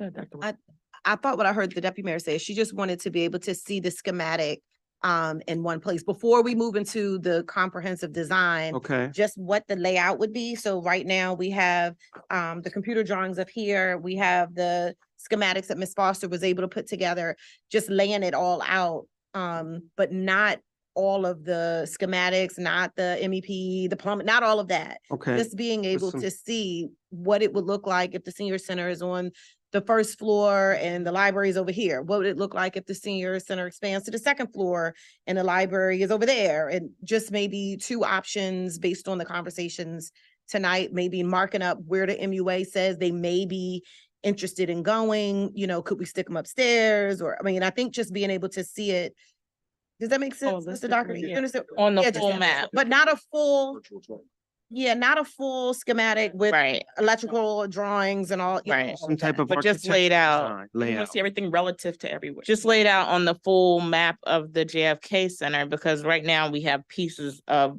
portions of the building of maps. Right, and then what we would do is look at an overall concept, because like the cafe could be used by all. Right, that's everybody right, in that building. right. Right. Including the libraries, and then that, we wouldn't have to have redundancy in the library what with I'm a small talking cafe or something. Right. Right. So to lay that out, we could do that with the space that we have, and what we're talking about now, combine all that into one plan. Mhm. Yes. How it would- I believe that's the Yes. request. Is that- Mhm. Yeah, thank you. And that would get into detailed So we design. can authorize that at schematic Tuesday's plan. meeting if that's what you want to do. So, should I make a motion to move forward? All right, I make a motion to, move forward with the plan, the comprehensive planning, and mapping of the JFK Center renovations. Moved by Deputy Mayor Whitfield, seconded by Councilman Anderson. Any further discussion? Roll call, please. Certainly. Councilman Anderson, Yes. Councilwoman Perot, Yes. Councilwoman Worthy, Yes. Deputy Mayor Whitfield, Yes. and Mayor McIntosh. Yes. Motion carried. On your call, Madam Mayor. Okay, so we're good? All right. Any other dis- Madam Mayor, I believe we've reached to public comment unless there's a reason for any executive session. We'll go to straight to public comment. We can go comment. straight to public comment if there's any members of the public that wish to speak at this time. Please state your name and address for the record. You have 4 State minutes. your name and address to the record and you have 4 minutes. Come to the microphone. It won't start until you get up here. Quick. Hi, Andrea Blaine, 30 Southampton Drive in Willingboro, New Jersey. This is my first time at this meeting, so do I have to comment on things that you guys just talked about? Oh, fantastic. I left my paper right there. Listen, Hawthorne Elementary School, my granddaughter goes there. That's, that street is very dangerous. It's small, it's not safe because how Willingboro is allowed to pull up on either side of the street. So it is blocking traffic. You know, you can't have two ways going there. Someone said that they had mentioned it to you, but even with the cars, you guys looking at me like that, you know how you're supposed to go two ways? You can't. When schools open, how crowded it is, it's hard to get through. I did take some pictures. I will show you. It's very unsafe. That should be really a one-way street or at a certain time, of the day, or just the weekends two-way. But it really, really needs to be looked at. This is her last year in that school, and I see a lot of problems there. Accidents yet waiting to happen, or people telling each other off. I waited exactly like 16 minutes just to go straight. Now I'm taking pictures. So the pictures I got, they really look good, but I'm saying not on a bad day. Okay, so that's a good day. It's not on a bad day. And I came to the police department to, talk to them, and they said about the township meeting. And I really, really, first of all, would like for you to look at that. My second thing, since I was here, talking, I just want to know, you guys could discuss this. What happened to the theater at the JFK Center? What's going on with that? It's been many years. When I moved out here 20 years ago, I used to use that building, and then all of a sudden we had to close that down. They were supposed to be redoing that. It never happened. And I am out here, and sometimes I believe some of the prices that you guys put up for the residents here, it could get a lot quite costly. So you guys can consider that. This is my first time here, but I'm really interested in you guys, our township really looking at our streets and how they are. I'm gonna give you the picture. I'm gonna sit down, but that's my comment. Oh, one more thing. So you're thinking about just moving, you're laughing. You're moving, that's 4 minutes? No. You're moving the library over to the JFK Center. That's a consideration. Okay, Yes. that's great consideration. Now you consider consideration of all the parking too. When you're putting all these things in one area and gonna start utilizing it again, Mhm. you have to consider the parking for the people. Okay? Just for I'm gonna- clarification, yeah, Ms. Bland? Yeah. Yes. Okay. You said The prices for what? I'm sorry, you said the prices are The too price high. is like when you have to, when different individuals want to use the JFK Oh. for activities or something. Okay. The has to be- activities and the rentals. Yes, and Okay. especially, that, dining hall, especially that dining hall. Banquet, okay. It is terrible. I'm gonna tell you that. I went, instead of using that place, I went to a place, food and everything, and could have came out much cheaper than there. Okay, so that's all I want to say. I'm gonna bring my picture up that, let you see it. Well, you can bring it to Mr. Harris. Okay, to I'm look. gonna bring it to Mr. Harris, Yes, and all right. thank you. Thank you, and we'll answer your That's questions fine. after all public comment. Oh, okay, Okay, fantastic. thank you. Anyone else in the audience for public comment? All right, anyone on Zoom? Yes, Mayor. Pat Lindsay Harvey. Go ahead, Ms. Lindsay Harvey. Please state your name and address for the record as well. Yes, good evening, Pat Lindsay Harvey, Hadley Lane. I think my son fixed my Zoom issue, so now I have sound. Can you hear me? Yes. Yay. Okay, I hope I have enough time in 4 minutes to do this. Okay, so just so happens I'm a member of the Jersey Water Works Green Infrastructure Committee, and we had a presentation at Princeton University at their fields. And it so happens they're talking about this chrome rubber, which they don't use, and they said they don't use it because it's not reusable and it also gets very hot. It also gets on the shoes of the students who are on the field and on their clothes. And that they used an option, it's called TEP. It's a little bit more expensive. It does not get hot and it's recyclable. So you might want to look into that, or even get a presentation or go to Princeton to look at it. It's really very good. And it doesn't go in your shoes either. I had wanted to ask them about the ground system for stormwater, how deep the trench is going to be underneath the field to make sure it's got the right runoff, especially for the storms that we have been having and the flooding issues that we have. Let's see. Councilman Anderson, you're talking about naming rights is a great idea. I suggest if you're going to do that, to look at limited time on the naming rights, you can then resell it again, just like the link does. A number of places do that. They limit the time. Let's see. Let's see. Oh, the library. The library, when it was housed in the municipal building, I was on the board at the time. It was probably about 10 to maybe 12,000 square feet, maybe. And it was moved out of the municipal building because it was too small. And that's why we went to the town center. Also, we went to town center because there was 2 colleges there, which of course we don't have now. And if it were to move to a smaller space, I don't know how we would accommodate all the people that we service. We had 45,000 people as of October use the public library. I don't know if a small space we can accommodate that many people. We have programs that we have numerous programs during the year. How would that happen? We have a co-working space and a maker space. How would that happen? Also, what would happen to the building that the library currently is in? The township owns that building. I don't know if you know that, but the township owns that building. There's one part that was supposed to be a restaurant that is leased out to the developer for 99 years for $1. But the township does own that building. Let's see. Also about libraries. I serve on the County Libraries Foundation. And one of the things that we have been talking about is the fact that we do have in that system has small libraries, and they do have challenges being small. And like I said, they have programming issues that they can't do some of the programs that they have because they're too small. Let's see, what else? I know I'm going to forget something because I'm trying to get this all done in 4 minutes. Seconds. Try something with the turf field. What else was it? What at the senior center? Okay. I know I forgot something. I'm looking at that clock and it's just driving me crazy. I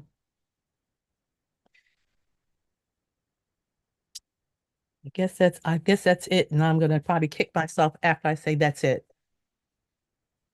You'll be back next week. Yeah. Oh, that's great. Thank you.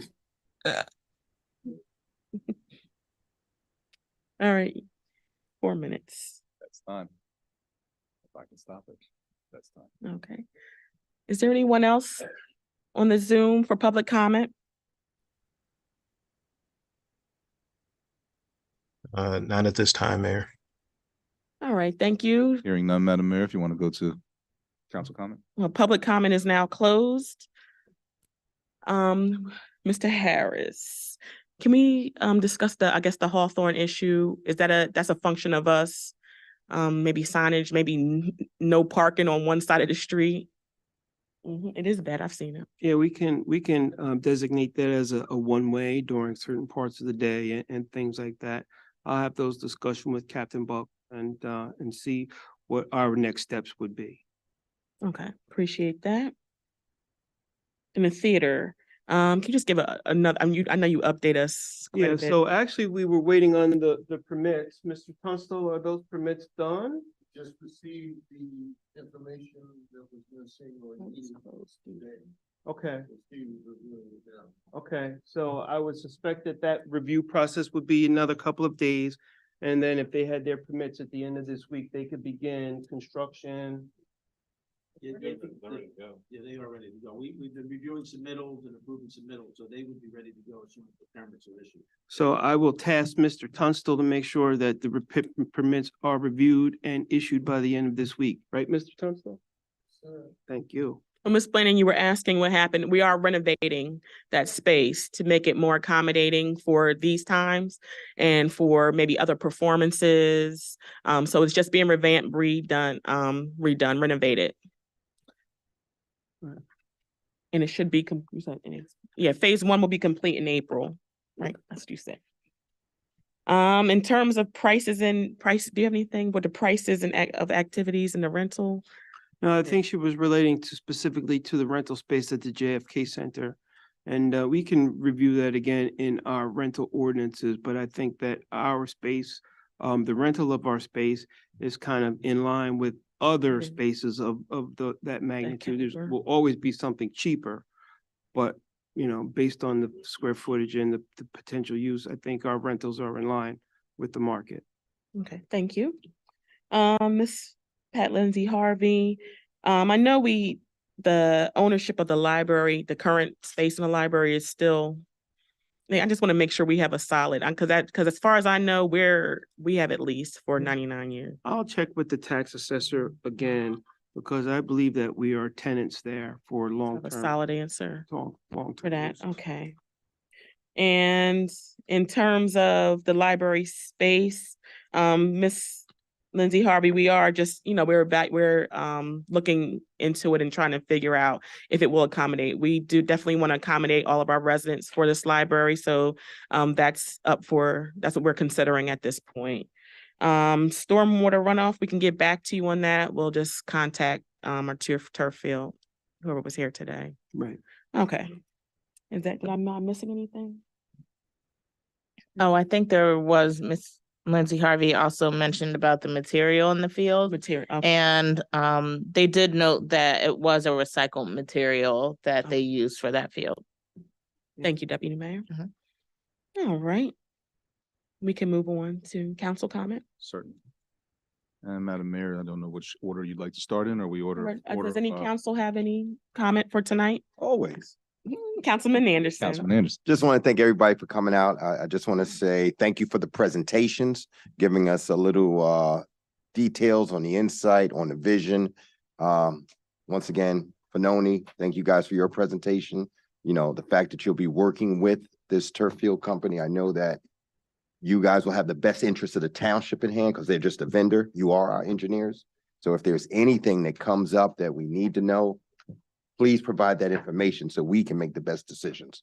And thank you everyone else for your inputs. Councilwoman Pearl, anything? I just would like to thank everyone for their presentations as well. It does help with an insight on our next steps and next phases. I agree with Councilman Worthy and Deputy Mayor Whitfield. I definitely am looking forward to getting the work actually moving forward and building so we can see what we've talked about for so long actually come through fruition. So thank you all for your feedback and your responses and questions. It was very helpful. That's all I have for this evening. Thank you, Councilwoman Peron. Dr. Worthy? Thank you, Madam Mayor. I appreciate all the presentations today.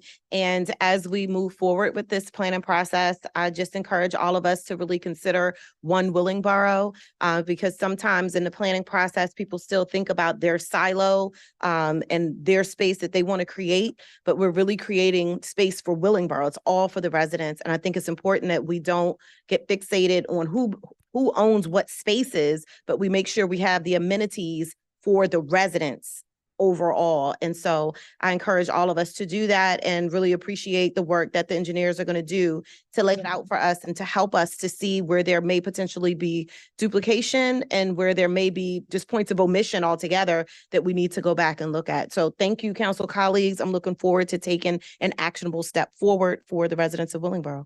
Thank you, Madam Mayor. Thank you, Dr. Worthy. Deputy Mayor? Thank you, Mayor. Good evening, everyone.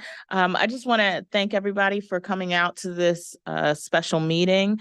I think it's really exciting to see these things start to come to fruition. We've been planning for a long time. We've been saving and putting money away so that we can execute these projects at when the time is right. We had some very diligent work on behalf of Ms. Foster and Mr. Harris and the rest of his team in securing additional funding to allow these things to happen. But just to piggyback off of what Dr. Worthy said, we really have to consider it as one Willingboro and providing the best space for the community. Don't think of just the proposal for the senior center as just serving the seniors, but that serves the Willingboro community. That computer classroom can also hold youth computer classes or computer classes for the library. The ceramics room could be used on the weekends for a community ceramics class. So just really open your minds and think holistically about the things that we're making. We're definitely going into these changes with that open mindset and thinking how we can provide the best service and best experience for Willingboro. But thank you for your time. Thank you for listening. Please continue to share your ideas and input. And we look forward to getting more of your feedback as we move forward. Excellent. Yep. Again, thank you for everyone for coming out. I am excited about the JFK finally happening. I do think it's a great opportunity for to make this to Kennedy Center actually a town central point for all of us to come together, because we are, as our economic development has gone down, we haven't had those cross communications with our neighbors, with each other. And so I think, we're primed for the opportunity to have multi-generational interactions, which I think is very important. The youth can help the elderly, and the elderly still have to impart their wisdom to the youth. I think, and we're kind of separated, as has been mentioned prior. So I think the JFK Center now can be transformed into that multi-generational community center, which I think is very important. And what, I grew up, when I was very fortunate when I grew up here, I had elders to be able to look up to or ask questions or speak to. So now I think we can offer that platform again in our JFK Center. So I'm looking forward to that. Please don't forget that next Tuesday is our regularly scheduled meeting at 7 p.m. And with that said, everybody, good night and get home safely. May I have a motion to adjourn? Yes. So moved. Moved by Deputy Mayor Whitfield, seconded by Councilman Anderson. All in favor, say aye. Aye. Any nays? Thank you. Good night. It is 8:07. 8:07. Thank you.